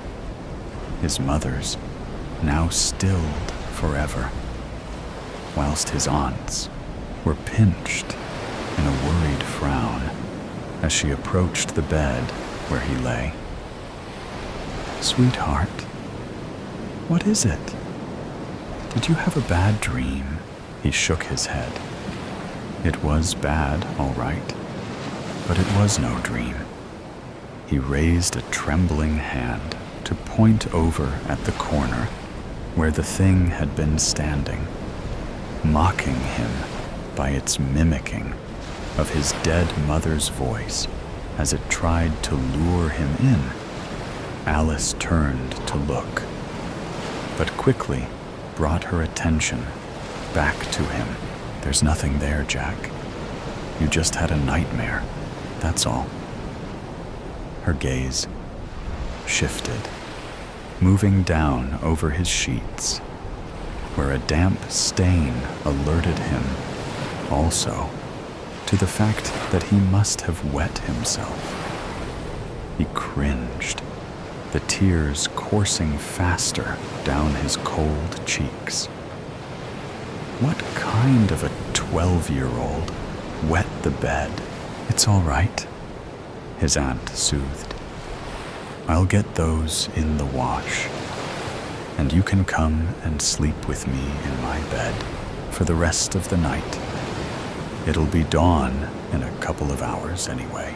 And so saying, she ushered him out of his bed and took his hand to lead him over to her room. As always, it smelled strongly of lavender. After tucking him in, she retreated back to strip the damp sheets from his bed. Meanwhile, he lay there, alone once more in the darkness, eyes wide open, and frantically scanning the dark shapes all around him, lest the shadow should return again that night to torment him. All the while, the sound of his aunt's stifled sobs haunted his ears. "Chanta, Abi, if you can hear me, please respond. I don't know what to do. He hasn't spoken a word since you died, and he seems so disturbed. He's been having night terrors," and Jack crept down the stairs, being careful to avoid the creaking steps. His skin was crawling, body covered in goosebumps, not from the cold, but from a renewed sense of fear. Peering over the banister, he saw his aunt in the living room. She was sitting with her back to him, cross-legged on the floor beside the coffee table.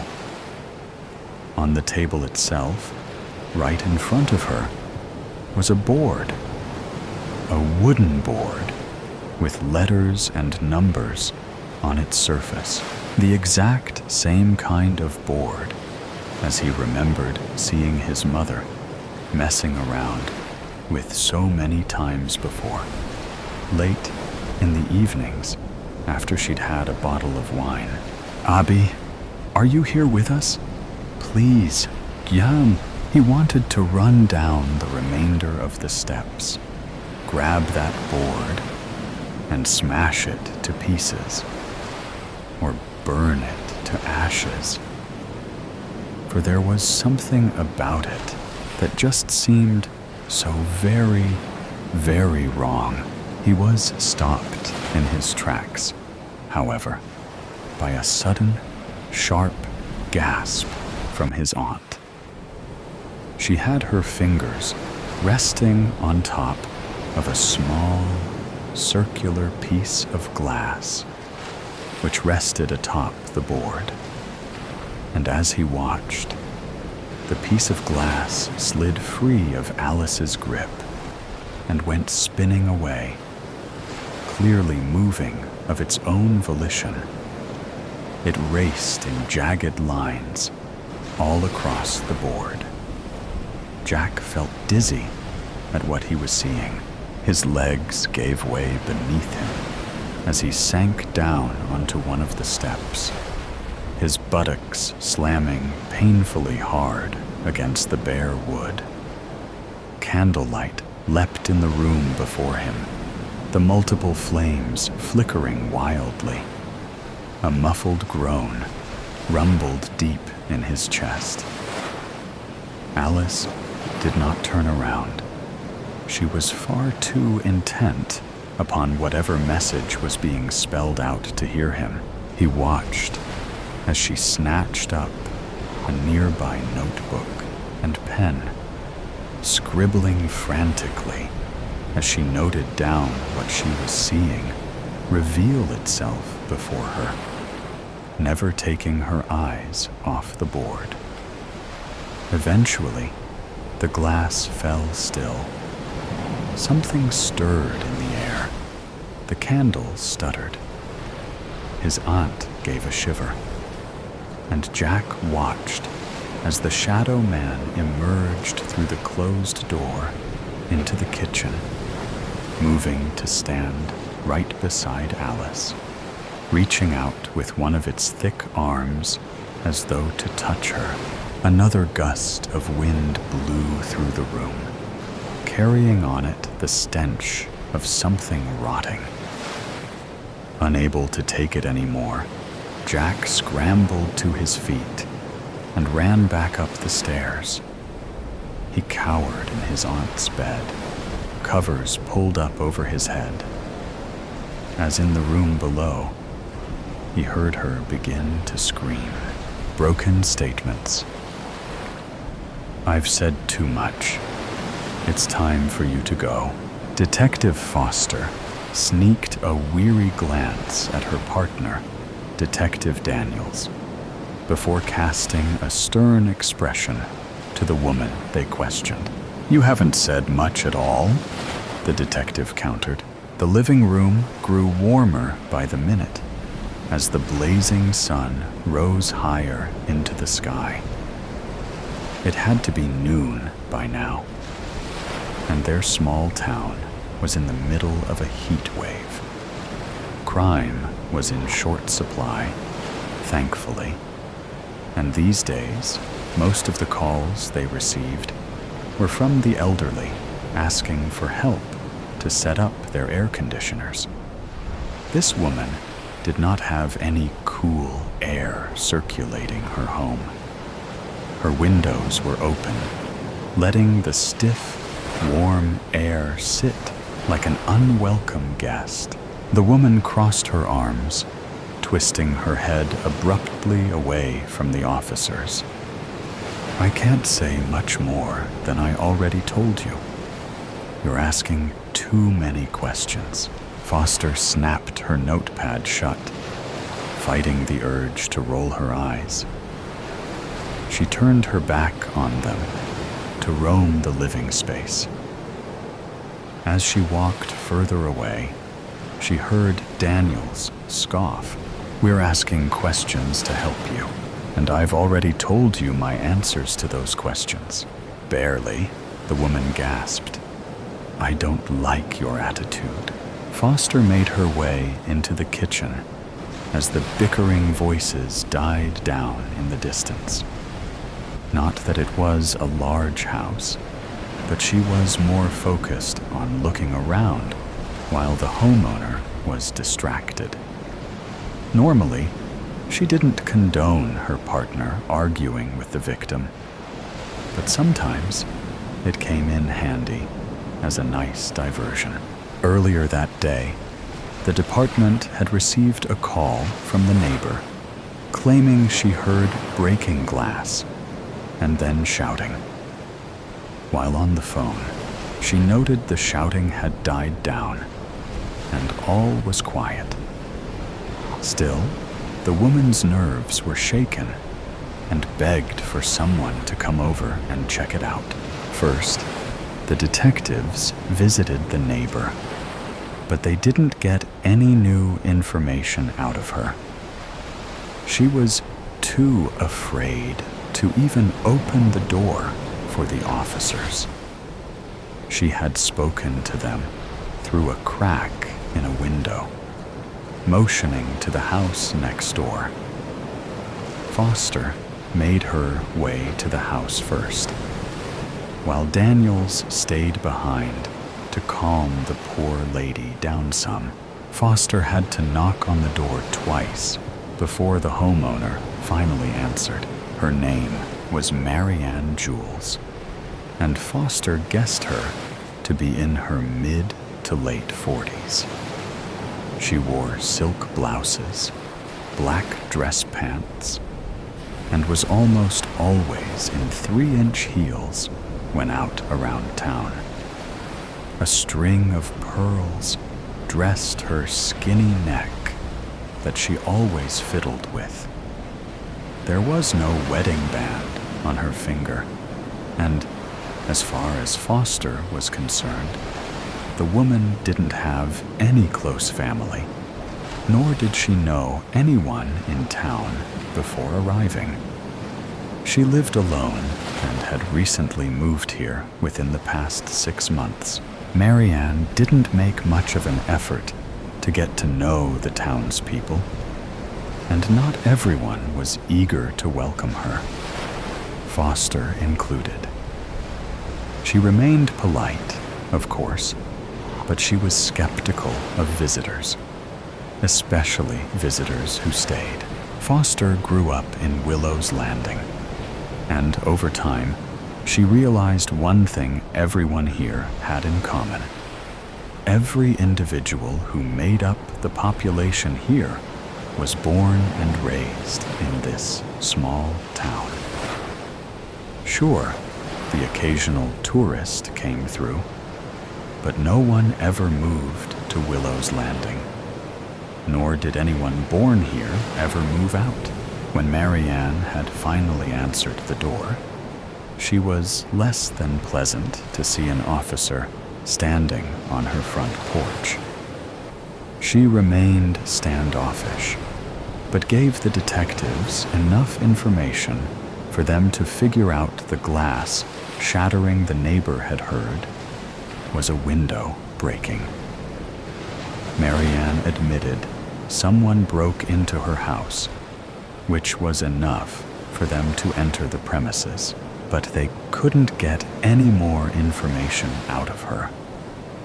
Marianne acted scared, but beat around the bush when asked why she didn't call the authorities herself. First, she thought it was her imagination. Then, she changed her tune and claimed she wanted to check it out herself. Apparently, she has a cat hiding around the house somewhere, and suggested that maybe the feline had knocked over a vase. According to Marianne, it took her a while to discover the window because a 2-story condo is a lot of square footage to cover. It was tough for both detectives to remain impartial as they questioned her, but that was all they needed, for her to admit a window broke. How did the window break? Daniels had asked. Which window was it? Mind if we check it out? Foster had questioned. That was when Marianne stopped playing with the pearls on her neck and pressed the back of her hand to her forehead as though she were ready to faint. Claiming she had said too much, Foster sauntered through the kitchen, taking in the surroundings. It was pristine, almost as if Marianne had never used it before. Yet, a knife was missing from the butcher block on the counter by the sink. The dishwasher was open a crack, so maybe Marianne did cook and was simply a neat freak. Regardless, the detective made a mental note of the missing knife. Too obvious? Maybe, but Foster didn't have a good feeling about this woman. The window above the sink was still in one piece, which was the main reason Foster looked around the place, determined to find this broken window. She rounded the island in the middle of the room and exited through the back. It led to a hallway. To her left was a bedroom, and in front of her was a bathroom. The detective peered into both rooms, but the windows were still intact. She made her way down the hall, the voices of her partner and Marianne growing louder. They still argued as Daniels tried to get more information out of the supposed victim, but Marianne had none of it. She kept scoffing in response, without using her words. Marianne acted like a child, and as Foster re-entered the living room, she could see the impatience and swelling frustration written all over her partner's face. She was on the other side of the living room now, behind Marianne, who didn't seem to notice the detective's return. Or maybe she didn't notice the absence beforehand. In no attempt to relieve her partner, Foster locked eyes with her him. She gave a curt nod while pointing up. Daniels didn't answer, but turned his attention back to Marianne instead. Foster walked up the stairs to see what she could find on the second floor. At the top of the landing, Foster faced the second bathroom. It was clean, the window unbroken. To the right was another room that looked to be an office or study area. Like the rest of the house, it looked untouched. The window was open, but not broken. A tuxedo cat sunbathed on the windowsill. So the cat was real, after all. Foster turned around, the stairs to her left now. She could hear her partner spouting off something to Marianne, but she couldn't make out the words. It was only a matter of time before Marianne kicked them out, so Foster had to act fast. There was one room left in the house, straight down the hall. If there was no broken window in there, she didn't know what they were doing here. Quickening her pace, the detective poked her head into the room at the end of the hall, which looked like the primary bedroom, judging by the queen-sized bed. Bingo! The window above the vanity was shattered to bits. Foster stepped into the room, noticing a messy trail of glass from the window to the other side of the room. Halfway through the trail, the glass on the floor mixed with red spots on the beige carpet. The detective stepped to the left, following the trail, before huffing out an exasperated sigh. On the other side of the bed, invisible from the doorway, lay the body of a man. Instinctively, Foster crouched beside the body, pressing her fingers against his neck. No pulse. She figured as much. She studied the body briefly. The deceased lay on his stomach, arms laying above his head, as though he had tried to break his fall. His legs stretched out behind him, as though he fell to his knees first. Foster grunted as she recognized the kitchen's missing knife from the butcher block sticking out of his back. From the cuts in his shirt, it looked like he had been stabbed at least twice, and clearly didn't see his attacker coming. A pool of blood, still damp, surrounded the body. He likely bled out rather than the stab killing him. Foster stood, staring down at the body. Marianne didn't live with anyone, and with the window shattered, this man must have been the culprit. It was easy to assume Marianne defended herself and stopped the intruder before stealing anything, though she couldn't yet speak those accusations aloud, as it was all speculation. Foster looked forward, noticing a pair of doors. Whatever he was after must have been inside the bedroom closet, unless he heard Marianne coming up the stairs and tried to hide. Without being able to make out the words, Foster heard Marianne's voice raise. It seemed time was up. Before heading back downstairs, the detective made a quick call for backup and forensics. The house was now a crime scene, and the detectives would gladly leave the home for now. But little did Marianne know she was going with them.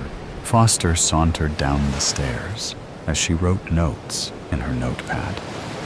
About halfway down, She heard Marianne's sharp tone. "What were you doing upstairs? Who gave you permission to go upstairs?" "You did," Foster replied. "We came over to check out a possible break-in, and you let us inside. I checked things out, and, yep, you've got a broken window." Marianne swallowed a lump in her throat. She stomped over to the front door, opening it wide. "Out. After you," Foster responded. She walked over to the door, motioning for Marianne to lead the way with a smile. "The house is a crime scene now, so we'll need to vacate the premises until forensics gets here." A squeak escaped Marianne's lips, but she didn't move.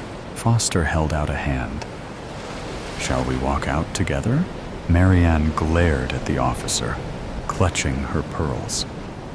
"I can walk myself. Thank you very much." She snubbed the detective by throwing her nose in the air as she strutted onto the porch and down the front steps, as though it was her idea to exit. Daniels leaned closer to his partner as the two stepped outside, closing the front door. "I'm confused. The broken window was in the master bedroom, along with the body of a man with a knife sticking out of his back. When walking through the kitchen, I noticed the butcher block missed a knife," Foster explained in hushed tones. Daniels exhaled, putting his hands on his hips. "A homicide? We haven't seen one of those in, what, a decade? Something like that. And to think one of our residents was a trespasser." "Who died?" Foster watched Marianne, who paced her front yard, one hand fiddling with her pearls, and the other by her mouth as she bit her fingernails. "Subtle. That's the concerning bit," she answered. "More concerning than our newest resident possibly being a murderer? I didn't recognize the body." Daniels let his arms fall against his sides. "That's not possible. We keep track of who enters town, even tourists. No one's entered Willow's Landing since Marianne arrived 6 months ago." Foster shrugged her shoulders. "I said it was concerning." Daniels threw his head back, groaning. "So, we have a new resident who keeps to herself, and a stranger new to town who breaks into her house and she murders him in return. Technically, we can't say she was the one who murdered him. It's definitely likely, of course, but we need to do some investigating first. It's still enough to hold her for questioning." Daniels smirked. Foster chuckled. "This is true. She can't run away or avoid our questions anymore now, can she?" They heard sirens in the distance, getting louder as backup arrived. The detectives noticed Marianne freeze in her tracks, looking off into the distance. Before she could make a break for it, the partners sandwiched her. "Are you aware there's a dead body in your bedroom?" Foster questioned. Marianne gasped. "Excuse me?" "So, you didn't see anyone in your room?" Daniels added. Marianne twisted her head to face him. She glared at him. "Of course not. Are you aware the broken window was in the main bedroom?" Foster continued. Marianne turned her head back around to face her. "Well, yeah. I went to check it out, remember? I thought the cat broke something. You saw the window, but didn't see the body?" Daniels pressed. Marianne breathed heavily, looking back and forth between the two. Finally, she threw her hands up narrowing her eyes at the ground. I don't know what you think you're trying to do, but it won't work on me. A couple police cruisers pulled up to the house. Neighbors started peering out from behind their curtains, some sitting on their front porches. One man, not even trying to be subtle, started dusting his swing porch while making heavy eye contact with the police arriving. Are you aware there's a knife missing from your kitchen? Foster proceeded anyway. Marianne stomped her foot, covered ears, and squeezed her eyes shut. The detectives rolled their eyes at one another. Daniels took this as an opportunity to step away to get the rest of the team up to speed. I refuse to be interrogated like this. You came by without my calling you for help. You searched my house without a warrant. Now you're treating me like some sort of criminal. Foster folded her arms, shrugging nonchalantly. Fine. Forget the body. The fact remains that someone broke into your house, and now they're dead. Were you expecting anyone today? Marianne relaxed her shoulders, staring quizzically at the detective. No. Was someone staying with you at your house? No. Have you spoken to anyone recently about something special you keep in your house? Do you know why anyone would want to break in? Marianne shrugged, shaking her head. She played with her necklace again, deep in thought. No, I've never even seen him before. Foster sighed, pulling out her handcuffs. What are you doing? Marianne took a step back in horror. Seen who? Foster pressed, holding on to the cuffs. Marianne hesitated, but pointed to her house. With a condescending attitude, she said, "The supposed body you claim to be in my house?" Matching her tone, Foster replied, "We never said the body was a man." Marianne froze, pressing her lips together. "Put your hands behind your back," Foster said. Marianne did as she was told, too shocked to disobey. She listened as Foster read her rights, too stunned to speak. As soon as Foster completed the speech, Marianne opened her mouth to protest. But the detective stopped her as she led her to a squad car. "Don't speak," she ordered. "You've said too much already. The man in the lake. Since I was a child, I've feared him deeply, though I've never laid eyes upon his elusive person. I can remember vividly walking along the narrow trail that surrounded Lake Victory during the Ides of October. The water, dormant and as reflective as glass, was enraged by the fiery reds of the perishing leaves that clung desperately to the maples surrounding it. If you glanced from a distance, you'd think it was a pit of lava, scorching through the center of the earth. From the leaves that already pirouetted to the ground, a magnificent blanket of gold and orange stretched invitingly along at your feet. Consequently, as the trees became more barren, the seasonal breeze squeezed between the branches, knocking together their nimble limbs. With its powerful grasp, the whooshing breath of Mother Nature would envelop all sounds within an ear's distance of man. This type of silence was cathartic. If you closed your eyes, you could become coalesced with its gentle movement. as a spider web would become accessorized against the unbeknownst skin. The random assortment of sounds stemming from birds, the splashing of fish, an acorn falling from the tree, the ominous sounds of swaying, narrow trees like a rusted seesaw, or the mercurial patter of rain echoing against the wilted leaves, producing a light bass that was rhythmically harmonious to the ear. My grandfather always mentioned this man was always present, but you had to search persistently without fear or a cluttered mind.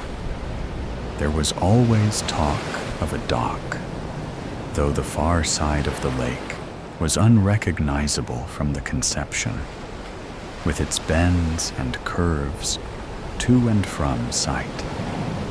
He always said, not many find this man in Lake Victory, that it takes a special kind of person to gain his trust. The man was full of wisdom, distinguished, and had the ultimate answer to life's enigmas, he claimed. That he had experienced the greatest challenges man can face. I used to circle this lake frequently as a child, climbing trees for a better view, skipping rocks to alert him of my presence, and whatever other racket I could concoct to make myself evident as far as I could muster the courage to. Of course, this came to no avail. In my mind, the imagery of this man had always changed. Some days, he would be terrifyingly tall, his limbs slender, and his eyes were always hidden underneath a low-positioned straw hat. Other days, he would have a becoming face, accentuated by a tinge of red from physical exertion. I pictured him growing corn in small patches, picking berries from wild bushes, and fishing regularly from his forsaken dock. A fire would be ablaze during his nights, where he would sit complacently, listening to the crickets and the sounds of night. As I went through high school and college, the distraction and monotony of life had guided me far away from Lake Victory, in search of material things, to chase a dream enriched by hollow rapacity. My family's vacation home had become a distant memory. I no longer needed to acquaint this man during the fall, because he no longer could fill the void inside of my heart as he would in my youth. Or so I thought. I figured that new quest, with all the goals I had set for myself to accomplish, would provide far more solace than the man in the lake. I riddled myself with distraction, so much so I was afraid to be alone with my own thoughts, praying my responsibilities and egocentric monsters that loomed behind would never catch up to my incessant steps and thoughts. However, when things that provide no internal peace reach an expulsion point, there comes the burnout. It wasn't until I was 37 that for the first time in my life, I began to feel the weight of time bearing down upon my slouched and exhausted shoulders. It was quite amazing when I returned, how the lake had never lost its luster. However, it is also true that not many know of this lake's whereabouts. Furthermore, it would be bizarre to even encounter another bystander in your journeys around its trail. It wasn't long before I started to realize that the wonderful colors that encapsulate nature never truly lose its vigor. Only the man-made things in life itself begin to fade as your optimism and naivety of being young dissipates as you embrace the harsh realities of existence.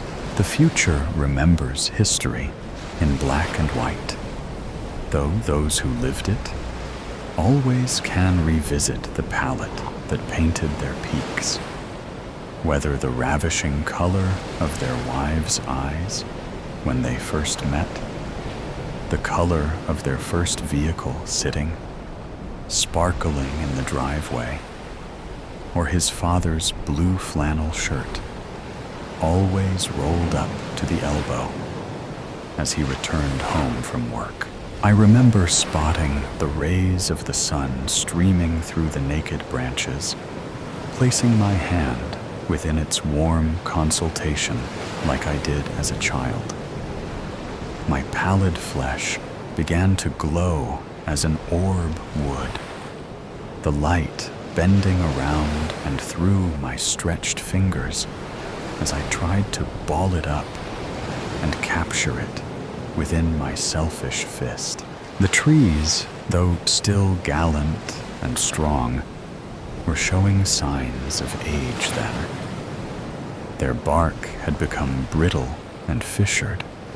The base of some of these trees had become cavernous, offering safe haven for the smaller critters. I reflected on my own appearance, with the subtle lines beginning to formulate below and beside the eyes, the random sprouts of gray hair poking through my sideburns, and the pouch of flesh that had grown dormant around my waist.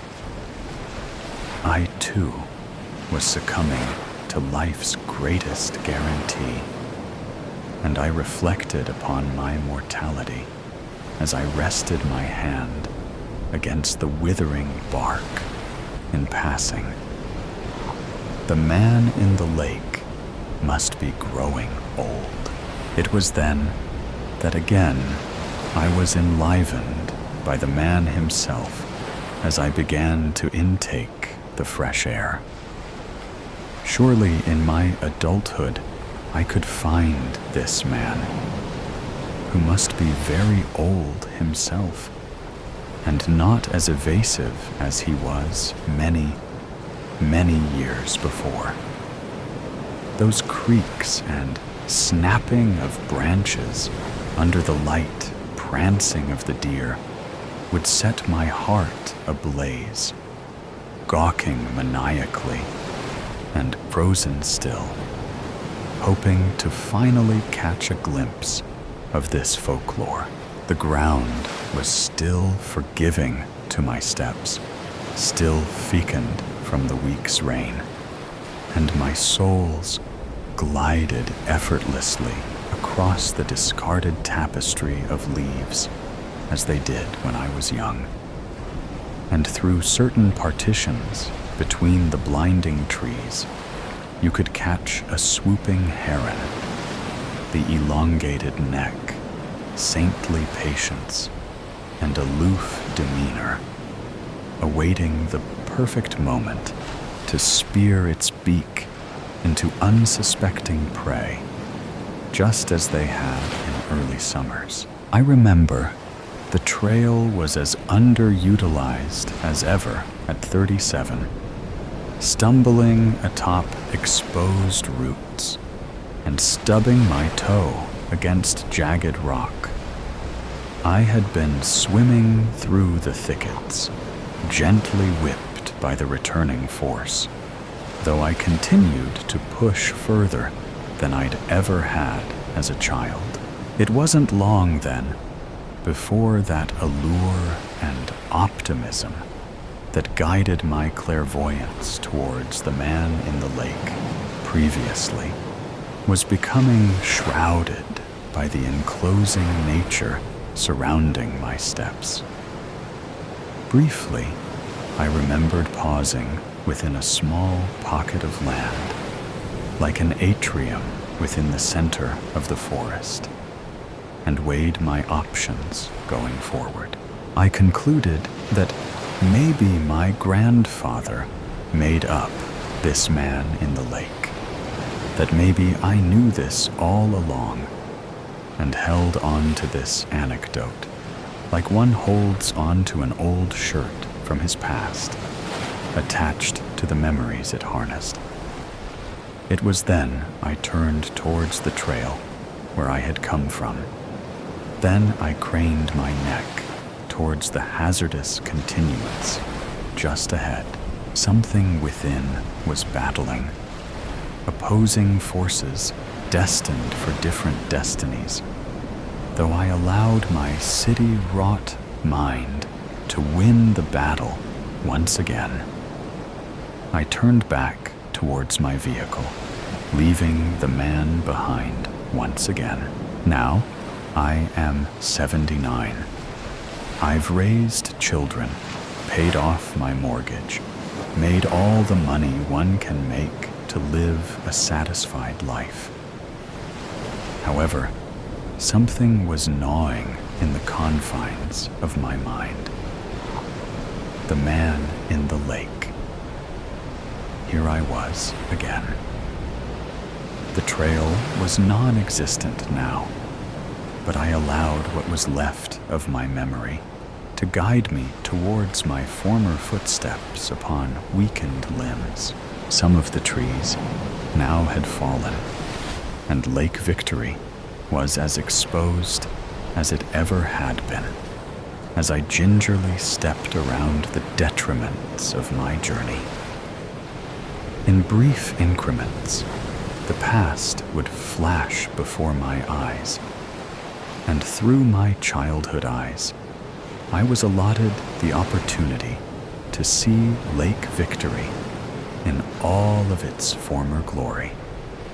My breathing was heavy, my hands calloused as I tightly grasped my walking stick. My calves were aching tremendously, though my heart thumped with the excitement and fervency of a teen. I knew this was my last opportunity. The fall always seemed to leave me speechless. How could it be? Something that I've witnessed dozens of times still enraged my love for this very earth, just as it had the first time.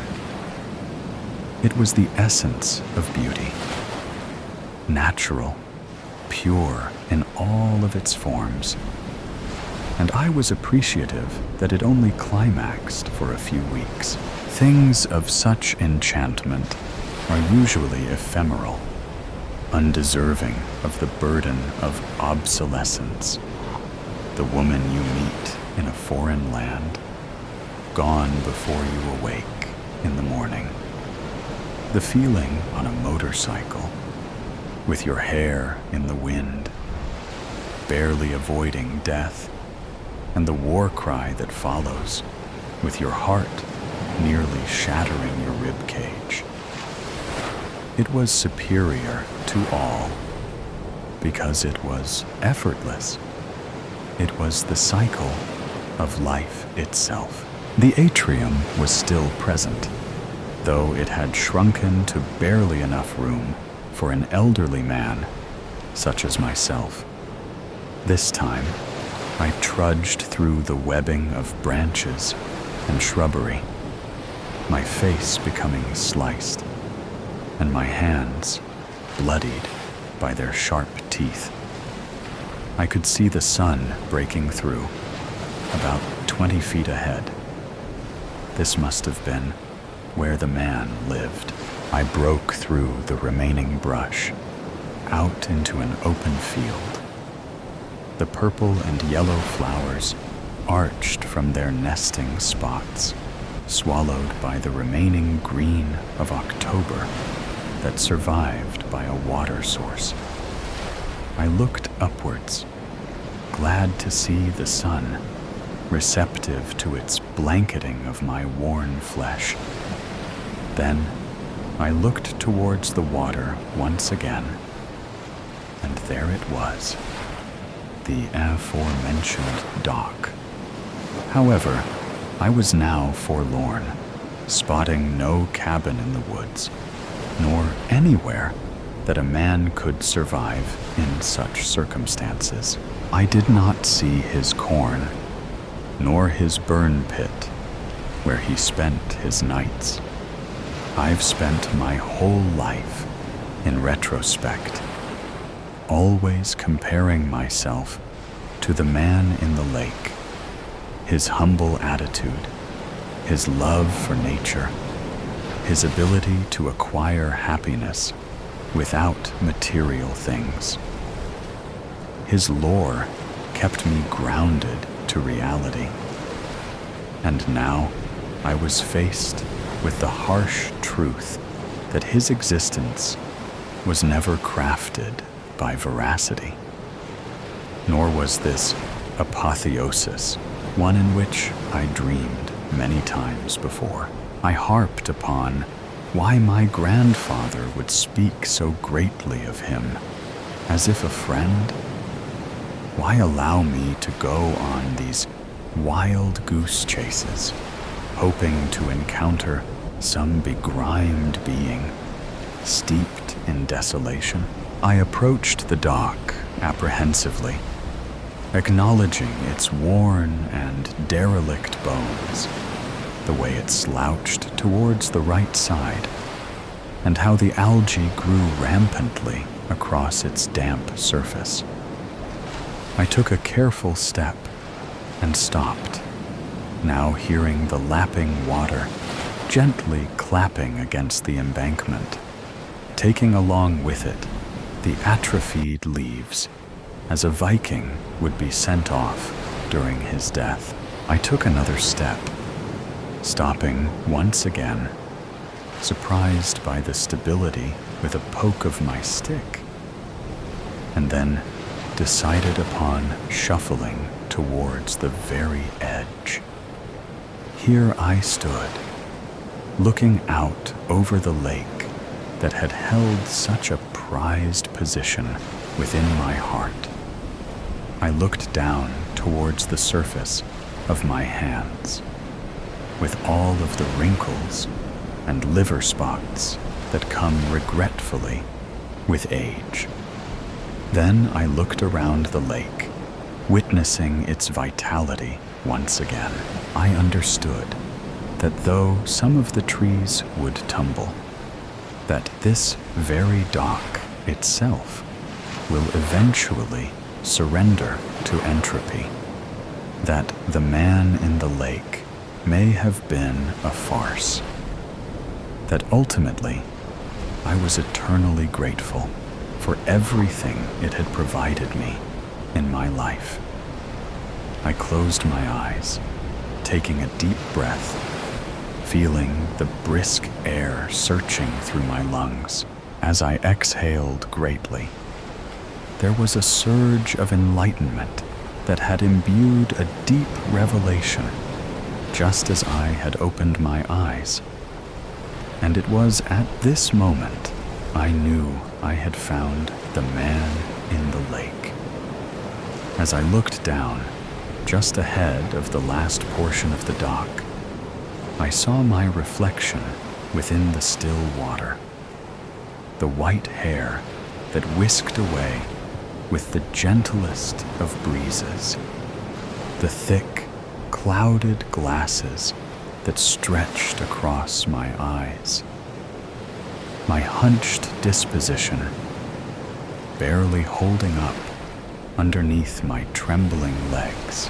This fascinating search for a character that had lived deep within all of our souls. One stripped bare of the repressed angst and uncertainty that haunted us all outside of this mystical place.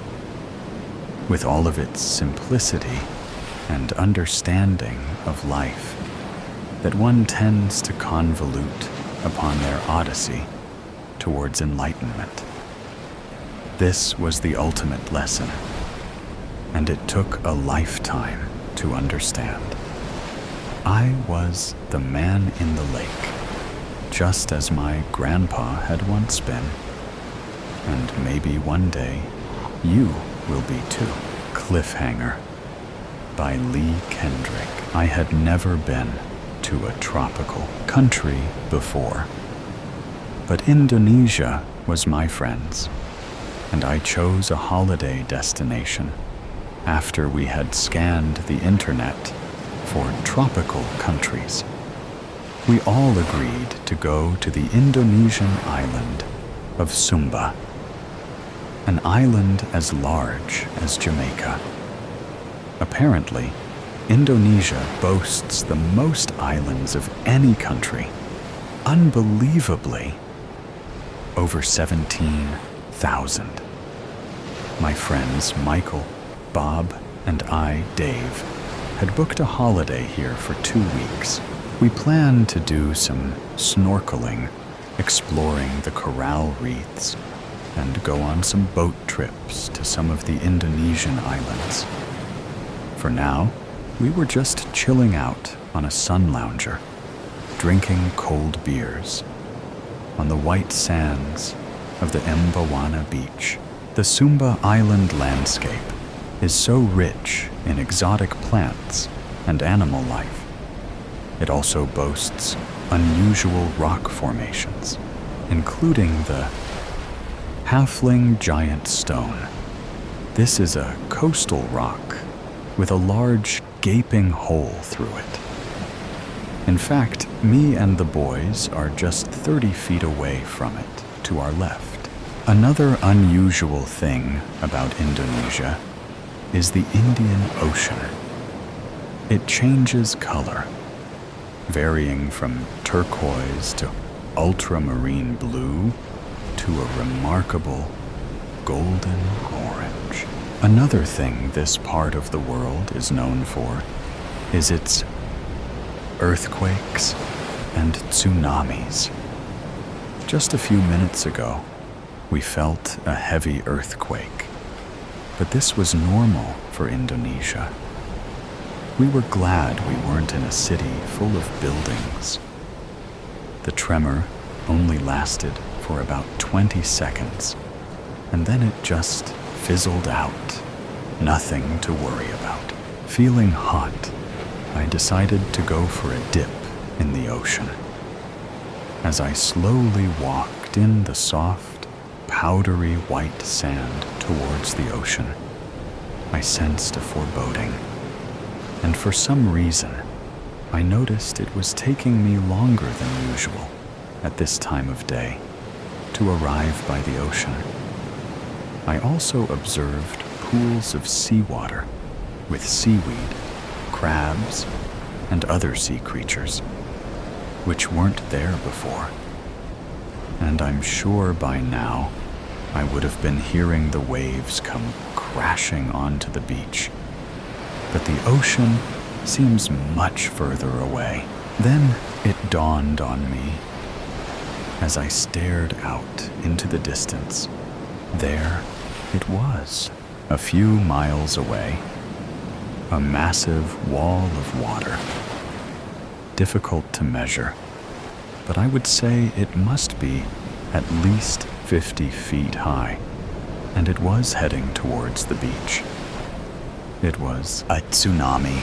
I had heard in documentaries about how the ocean suddenly withdraws from a beach, heralding a tsunami.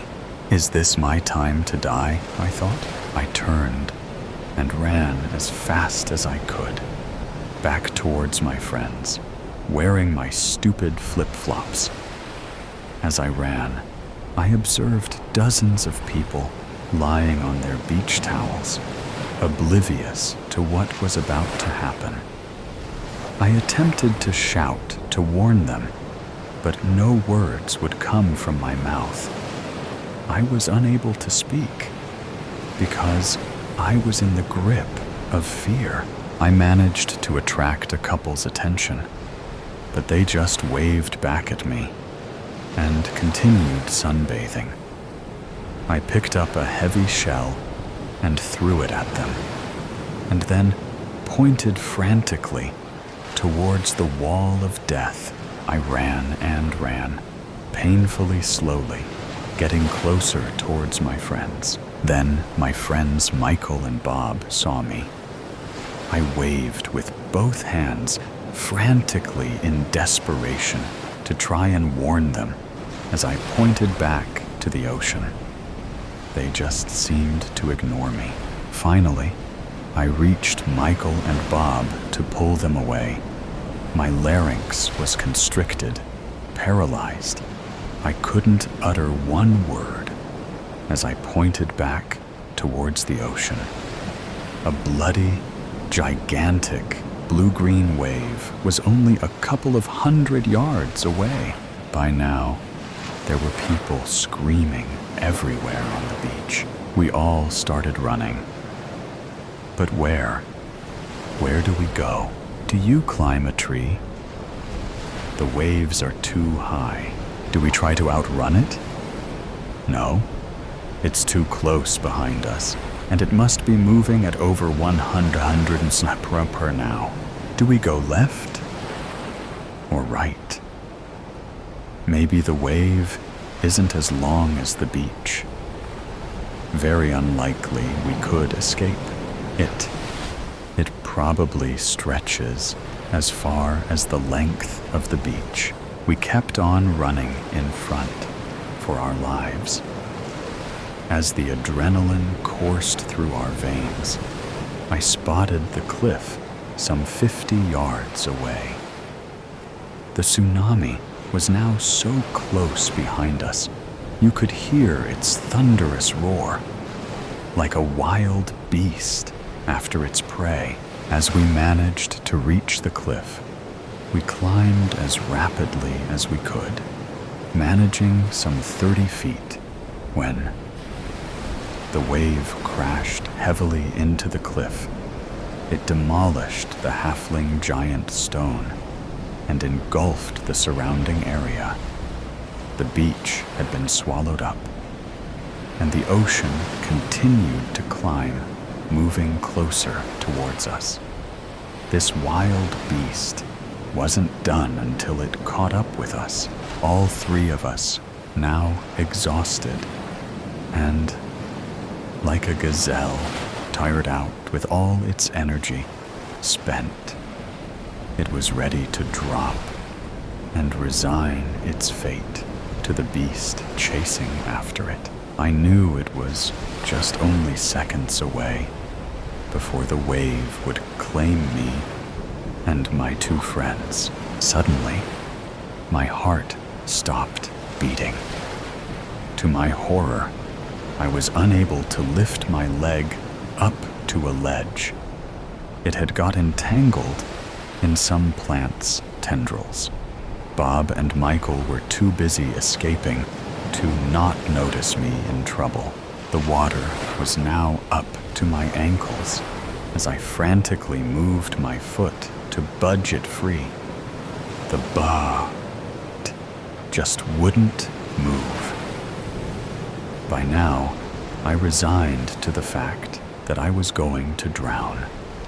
As a 26-year-old, I was hoping for longer on this earth, and I just wish Bob and Michael escaped the wave. The water was now rising up to my neck. I closed my eyes and saw flash images of my mother, dad, sister, and brother. But wait a moment. Why hasn't the water covered me yet? I thought. The next thing I noticed was the water level was going down. It was now down to my feet, and I was able now to budge my foot free. The water was drawing slowly away, down to where the ocean and beach would normally meet. I looked up to the top of the cliff, and there, looking down, were my two buddies, Michael and Bob, waving to me, laughing. We all had a miracle escape. Sadly, many tourists didn't, and the children of the Forsaken. The villagers called them Children of the Forsaken, those shunned to the Bear Claw Mountains, exiled from society. But the children called themselves the Watchers, for their view of the villages nestled in the valley below. And to their parents, they were merely Raya Navarium, Lilith Skyden, and Quill Weston, who in the Risen's name takes the forest path to Bearclaw, asks Quill, features twisting as a gentle frown and harsh laugh compete for dominance like wolves fighting over a kill. Lilith gives him the scolding look of a mother. Don't say that. Mother says it's a bad word. I heard that the Risen will come take your voice at night if you forget to say your prayers. Though the Risen, fallen dead brought to life by the god of death, VOL.14, were more myth to faithless villagers than a poor, disease-ridden harvest. Amongst the Forsaken, the ancient gods were sacred. Quill gives an assertive nod to Raya. You were brought to the Forsaken as a child. What do you think? Are we going to make another friend? Raya's features may as well have been carved from stone, like the statues of the Risen in the underground temple below their feet. Her eyes are cast on the singularity in the distance, the cloaked figures cutting through the path against a blur of wind and snow, with the relentless endurance of a river's current. Raya was only a child when she was sent to the Forsaken. But as she grew, her past came back in fragments, like the shards of a broken clay bowl she'd accidentally dropped onto her foot trying to reach the table earlier this morning. Sometimes, Raya prayed to Voltairum at night for the empty contentment of forgetting, to let her past die like all things in this world. But watching the figures, she supposed that there was a certain strength to remembering and enduring that was a part of living. I remember that the nun who heard me singing and saw me floating screamed and threw a book at me. I remember crying because I was confused more than hurt. Her face falls to her woolen boots covered in snow. I remember the thin cotton blanket that I shivered through all the way up to the mountains. I don't remember my father very much, except for the fact that he lived in a very big house and never seemed to be there. Quill squints through the haze, trying to see through the chaos of the storm. I don't see a child with them. Raya climbs atop a boulder with practiced movements, testing the heel of her boots against the stone for ice patches, and peers over the edge. I think you're right. Quill crosses his arms with false bravado. Of course I am. They're coming for us, but not for the reason we think. Raya turns to each of them and asks them the same question. How old are you?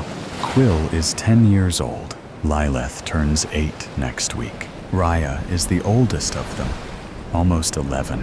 One of them wears the white robes of a priest. They were sent to cut our throats and take our voices too.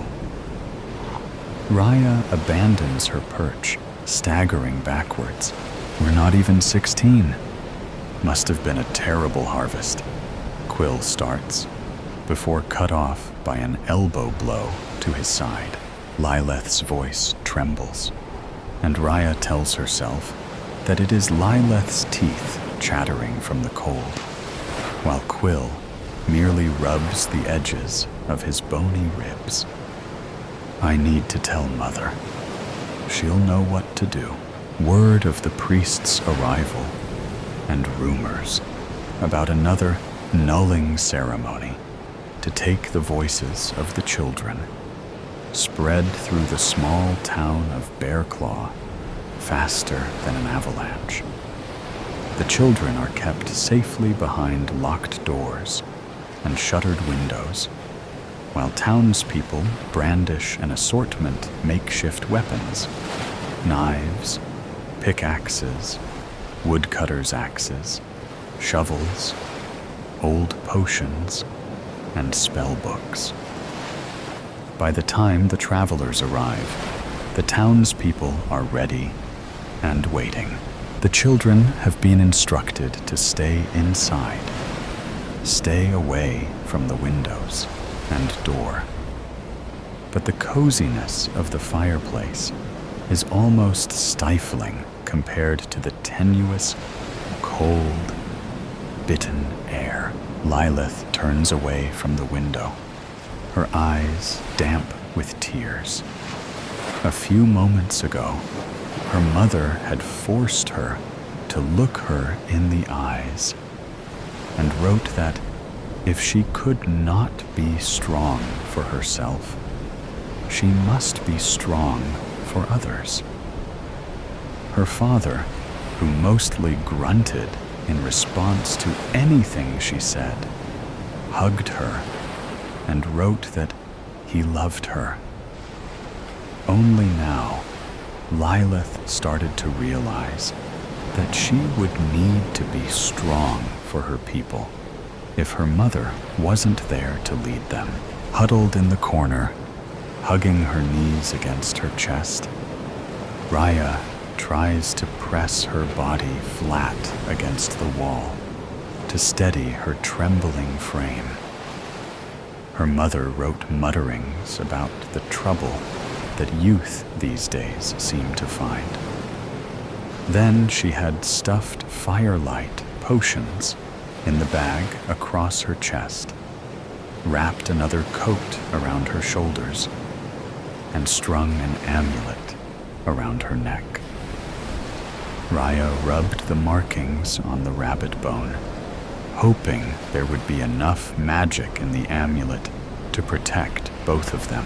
Meanwhile, Quill fights the urge to sneeze, itchiness crawling up his throat, threatening to explode. Earlier that evening, his father had taken out a gleaming, enchanted sword from a cabinet and donned the knight's armor that he'd stolen off a rotting corpse in a cave. When his father gave Quill the dagger that he used for skinning game, he wrote for Quill to protect the girls. At first, Quill wanted to point out that Lilith had been practicing her blood song, and Raya was a gifted illusionist. But taking in the hard lines of his father's saw, cast against harsh torchlight, Quill understood. His father also expected him to protect himself, prove himself. We're no priests, and we mean you no harm. The woman's weary steps sink into the snow, too loud and soft, at the same time like the toll of church bells, carried by the flurries of wind. Lilith's mother uses a pierce of charcoal to write on an empty page of her spellbook.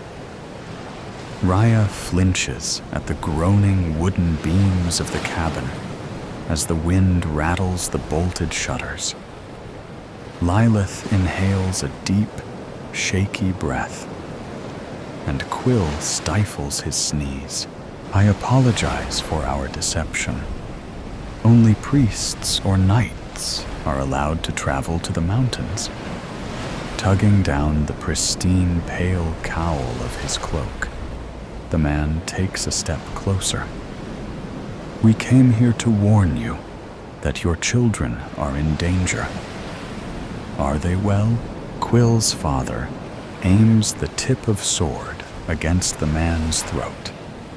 The crowd gathered in front of the gates stands unwilling, unyielding against the wind. They lurk like a massive shadow, looming over the two strangers as the sun dips below the horizon. They want to take your children's ability to speak. As if sensing their prying eyes, watching from the window, the woman turns to the them, tugging at the man's cloak. Can we see the children? Please? Lilith's mother gestures towards Quill's father. With a heavy sigh, he drops the sword to his armored side. Raya's mother walks towards the door. All three of the children duck their heads down below the window, as if caught stealing maple sweets from the table, and glance at anywhere but each other in guilty silence. None of them flinch when there's a gentle knock against the door, as they follow Raya's mother in stunned, uncertain silence. The fickle, unruly wind seems to whisper in their place. Lilith tugs her thick cloak closer around her shoulders and straightens her shoulders to seem older than she is. Raya keeps her head lowered, focused on chasing her mother's shadow in a game of tag she's been playing since she was born.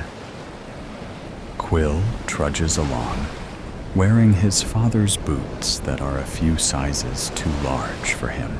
Kneeling on the snow, the woman flicks back her cowl. Her eyes are focused with concern. They said you were young, but they failed to mention you weren't old enough to bleed.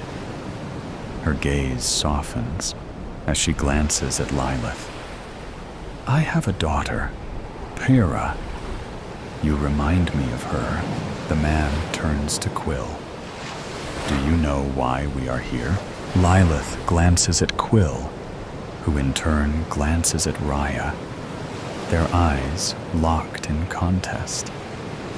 A contest that Raya lost. Yes, she says, forcing the truth out of her mouth, harsh as the burning cold. A few hours ago, the priests sent knights to your village. They will arrive soon. We are offering to bring you to a safe place for a while. The woman meets Lilith's mother's gaze with deference. If your parents will allow us, Lilith's mother writes, we can protect our own. Why should we trust the kindness of a villager? Then Raya's mother follows. How do we know they will be safe with you? Quill's father hesitates before adding, where will you take them? When will we be able to see them again? The rest of the crowd lift their spellbooks in the air, messages scrawled in crooked, furious strokes that reminded Raya of the warning signs written with animal blood and placed before the forest path. You take our voices our magic. And now you want our children? Leave. You are not welcome here. Lilith tugs on her mother's tunic sleeve, insistent, like a furry blood moon moth drawn to a candle. They're only trying to help. That's what the priests say, replies Quill, with an annoyed scoff. Rhea closes her eyes, trying to put up a mental fortress around her mind, blocking out the argument. She still remembered the long, tortuous walk from the church orphanage as she left the village. A man smelling faintly of bread spat on her feet. Someone wearing a silk dress called her a sorcerer, slut. When she tripped and fell on her feet, a rosy-cheeked child took the opportunity to throw rotten fruit at her back. Despite having a priest for company, Raya knew that she was alone. But when she opens her eyes again, the memory of the villagers fade, and all Raya sees are two people who ventured through the cold wilderness to protect 3 children they'd never met from knights. Standing alone, Raya addresses the crowd. I think that they've come all this way. We should at least hear what they have to say. My wife, Vea, has a sister that lives in a cottage on the other side of the sea in Whaley's Fair. Your children would be staying there. You could come visit whenever you wished, so long as you were not followed by knights. The man takes a step away from the crowd, giving them some privacy. Whatever your choice may be, we will understand. His eyes turn far more distant than the few paces between them. We know the loss of being separated from a child.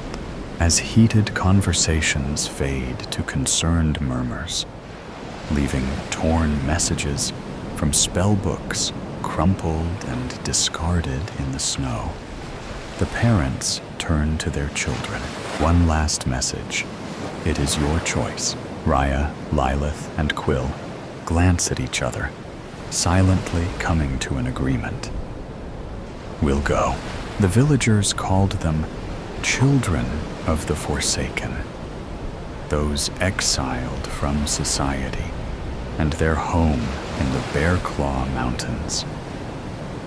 But the children called themselves the Watchers for their view of what others sometimes fail to see. To those who knew them, they were merely Raya Navarium, Lilith Skyden, and Quill Weston, the children who defied the silence of death like the Risen. To the person who buys my house, months ago, I uprooted my entire life and moved across the country with very little plan. My wife left me out of the blue. With no tether, I cashed out my 401k and threw caution to the wind. I drove until I saw snow before deciding to try out the small town life. After nailing down a full-time job and growing tired of life in the town's only hotel, I reached out to a realtor and asked her to show me the house that's been on the market the longest. A fixer-upper was just what I needed. The realtor didn't have much information on the home outside of the basics, but I was sold as soon as I saw it. 3 stories, isolated deep in the woods. What more could a man looking to start over with a project ask for? After closing, I was given a fill folder containing all the important information. with all the standard documents, was a handwritten letter from the previous homeowner. The contents of the letter have me questioning if I made the right choice, but I've never been one to turn down a challenge. I have typed the contents of the letter below. To the person who buys my house, congratulations on the purchase of your new home. Or perhaps, should I say, you're welcome for your new home. I can only imagine what type of person you may be. A first-time home buyer? A newlywed couple just starting out? A growing family looking for more space?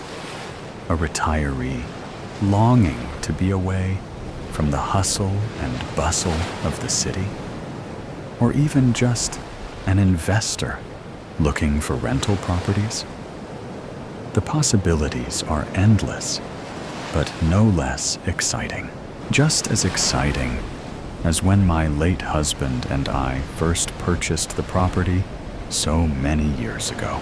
The tree covering so far off the main road made such a serene setting. We just couldn't picture ourselves living anywhere else. However, all things must come to an end. Such is life. I'm not as young as I once was.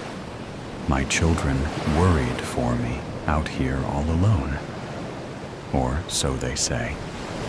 My oldest daughter decided the property was too much for me to care for on my own anymore, and encouraged me to move to the old folks' home in the next town.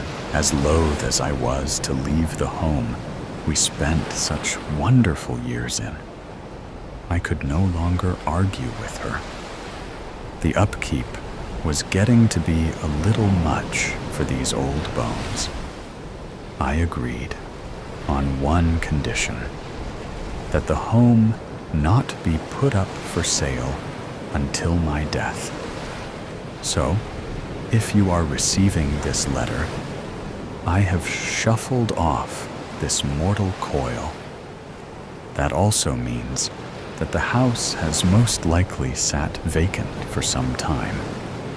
In that case, there are a few matters of housekeeping you should be aware of. As you may have noticed when you viewed the property, the house is quite the old gal. Her 3 stories stand tall and formidable in the dense forest surrounding it. Though the trees tower over her, she will not be cowed. The roof has held up better than we ever expected with so many trees around. It was replaced in 2018, another urging of my oldest daughter. Though it had only a few cosmetic issues at the time, the trees closest to the home are sturdy and hardly ever dare to drop their branches directly on the roof. By the time you move in, it may be time for a fresh coat of paint, though I found the house does prefer to be a light blue with white trim. She likes to stand out amongst the darkness of the forest. I'll never forget the way the old gal gleamed at Christmas time, with string lights shining bright enough to light up the snow all around. Oh, I do hope you have the most wondrous Christmases there. Anyway, I've gotten off track. Yes, the house will require a new coat of paint, and I'm sure you will decorate the inside as you see fit. Before you start to move too much around, be aware that some of the items in the house have been strategically placed. For you to fully understand what a treasure you have just purchased. I feel it is pertinent for me to tell you a little story. My Reginald and I purchased the home fully furnished before any of our children were brought into this world. The first year we lived there was pure bliss. Young and in love, we dedicated almost all of our time to each other. My husband fondly referred to this time as our honeymoon phase. One of our favorite activities was exploring the vast property surrounding us. When the weather did not permit roaming, we explored the home itself, though from the outside it appears as any manor in the woods would. Inside is much to be discovered. During that first year, we enjoyed the convenience of it being fully furnished and move-in ready. But over time, I yearned to decorate, to make the space my own. Reginald, ever the obedient husband, humored me. We started by taking down every painting that hung on the walls, deciding which to keep, which to sell away, and which to simply move to a different area. That is when the first odd discovery was made. Behind a great many of the paintings, there were holes, right in the plaster walls. Some appeared to be methodically cut in perfect squares. Others, as though a fist was punched straight through it. We, of course, decided that those would eventually be covered back up. I piled the painting up in the drawing room and set about cleaning the walls. By the end of the day, I had yet to decide on what exactly to do with them. So I let them lie and went to bed. In the morning, however, they were all hung perfectly back in their spots, as if all my work had never happened. For days, I assumed Reginald had done it, and he assumed I had. We ultimately didn't speak of it until it was too late.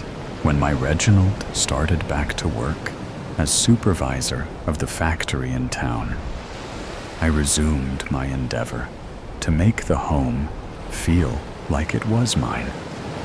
I hated the big rugs scattered all around the place. I've always preferred a nice hardwood floor. No need for carpets that hold all the dirt and hair that's dragged in. The furniture was easy enough to move out of my way, and the rugs all rolled up nicely. I was mighty proud of my hard work until I got a good look at the wood. Large, dark, discolored splotches marred what should have been beautiful hardwood hiding under those ghastly rugs, which I'm sure you've seen. Unfortunately, much like the paintings, the rugs remained. I'd go into more detail, but some of the full truths have been lost to time. But I will tell you, be careful what you look behind or under. Though the house allowed me to dust and paint and add decor as my heart desired, it did not allow me to leave any of its secret spots uncovered. Behind dressers, cabinets, doors, paintings, mirrors, and under couches, chairs, and beds, the house hides. After the first year, I gave up trying to rearrange and became content with adding a few of my own touches here and there. I think that once the house realized I'd stopped trying to change it so much, it settled down. For a while at least, we entered a time of peace again. But the monotony of loneliness began to get to me. Thankfully, we soon welcomed our oldest daughter. As soon as she arrived, the house awoke with laughter and joy. All hours of the night, she would giggle, and the house seemed to echo with it. Those echoes long lingering even after she fell asleep. As we welcomed more children, it seemed that no matter how much we tied, the house remained scattered with toys. It was as if I'd turn my back and they'd all jump right off the shelf and resume their places on the floor. The never-ending chore of putting away made me weary to my bones. In a stroke of wisdom, my Reginald decided one summer to send the children to my mother's for a week. She lived on the coast, never one for the colder air where we chose to live. We didn't see her often, and the children did love her so. Off they went without a complaint, leaving my love and I alone for the first time in over a decade. We didn't know what to do with ourselves. That first night, it was as if we were newlyweds again. But I won't traumatize you with any of that. We felt so young again, only waking when the sun finally shone through our bedroom window, with no rush to feed the masses. When we finally emerged from our bed a little after noon, we walked into an unexpected scene. Every toy, book, pen, shoe, and piece of sports equipment that belonged to the children had been strewn about the first floor in the most uncivilized manner. There was no question that the house had been perfectly clean the night before. Our first thought was that we'd been burgled, that someone had broken in, thinking we'd all left for the coast. The only problem is, we told no one the children were leaving, and we had no neighbors to have noticed their departure. Regardless, we checked for signs of forced entry on all the doors and windows.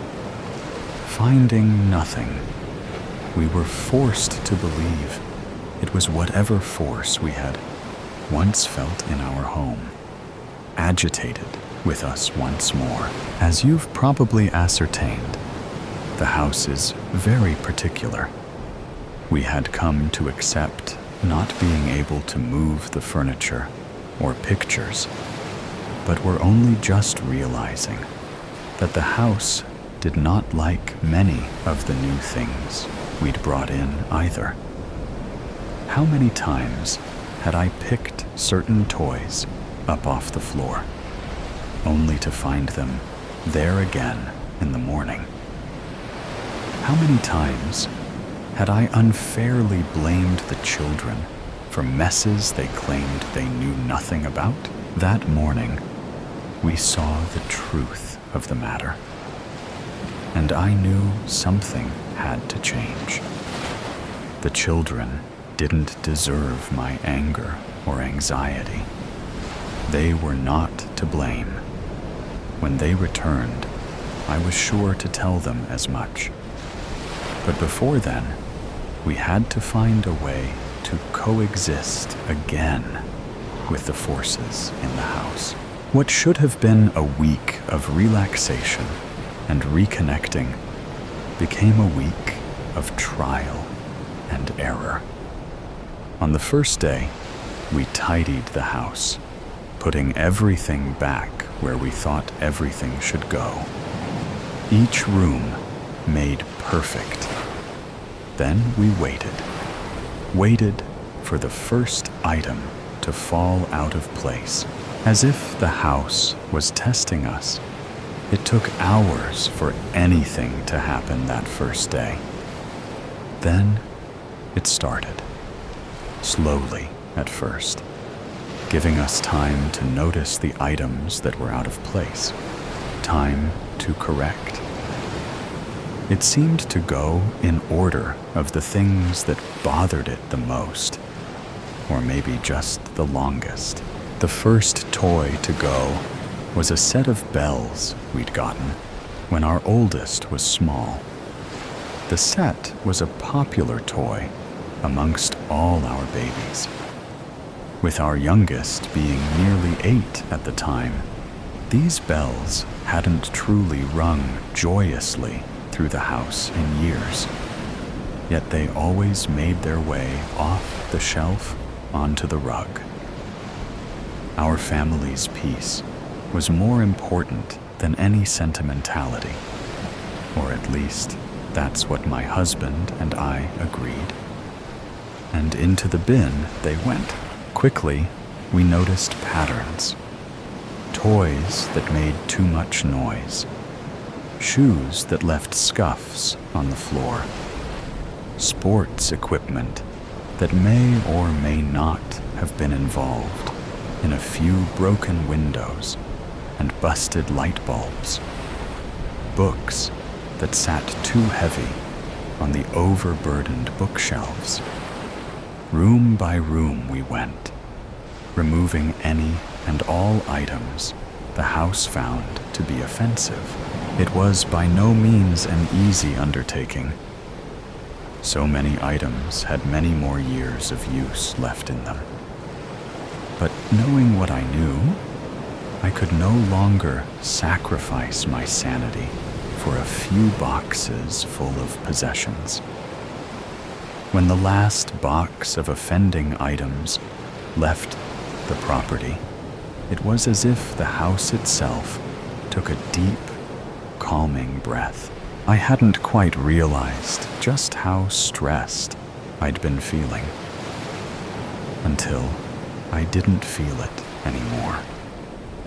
Weight I'd grown accustomed to bearing eased off my shoulders. The air was lighter, the lights were brighter, and the house even seemed to smell better. Not that there was a noticeable bad smell before. Everything just felt better. That night, Reginald and I slept deeply for the first time in years, waking refreshed and ready for anything. I was ready for my children to come home. This week had been the longest we'd been apart since the youngest was born. I'd spent 2 weeks in the hospital that time, but that's neither here nor there. We had 2 more days before my mother would return them to us, sun-kissed and spoiled rotten in the best way. In those 2 days, I made time to sit quietly and listen to the house the way I used to when it was just Reginald and myself. Familiar creaks and groans greeted my ears. My senses were filled with the house. The smell of wood, water, earth, detergents, fabric, food, all seemed to swirl around me. For a long while, it was all just the normal feelings of home, of any home. Every house I'd ever lived in had the same smells and sounds. I assume every house in the whole world has the same base set of smells, sounds, and lights. I knew there was something past that, though, here. So I waited. A few months back, I'd read a book on meditation, hoping to help lift some of the stress I'd been buried under. While I waited, I took a few quests from my readings. I methodically relaxed each muscle, starting at my toes and working my way to my head. I felt each breath as it traveled in and out of my lungs. I tried to tune my ears inward to listen to the beating of my heart, attempting to hear the blood rushing through my veins. That's when I finally heard the breathing. It wasn't my own. It was offbeat of mine. Reginald wasn't home. We had no pets, but the slow, deep, steady breaths were just a whisper in my ear. I focused with all my might on the sound, hoping to pinpoint the direction it was coming from. Realization dawned on me. I was all around me, as if I was inside a lung. Then, a heartbeat, slower than my own, reverberated around me. Slowly, I opened my eyes. What I saw changed everything. Ever so lightly, the walls billowed in and out. Ever so slightly, the chandelier above my head rhythmically bobbed, as if contracting, thrumming. Everything in the central family room moved in a steady beat. How many days had we spent in this room? The majority of our lives circulated in this room, where we were most often all together as a family, the way a family room should be used.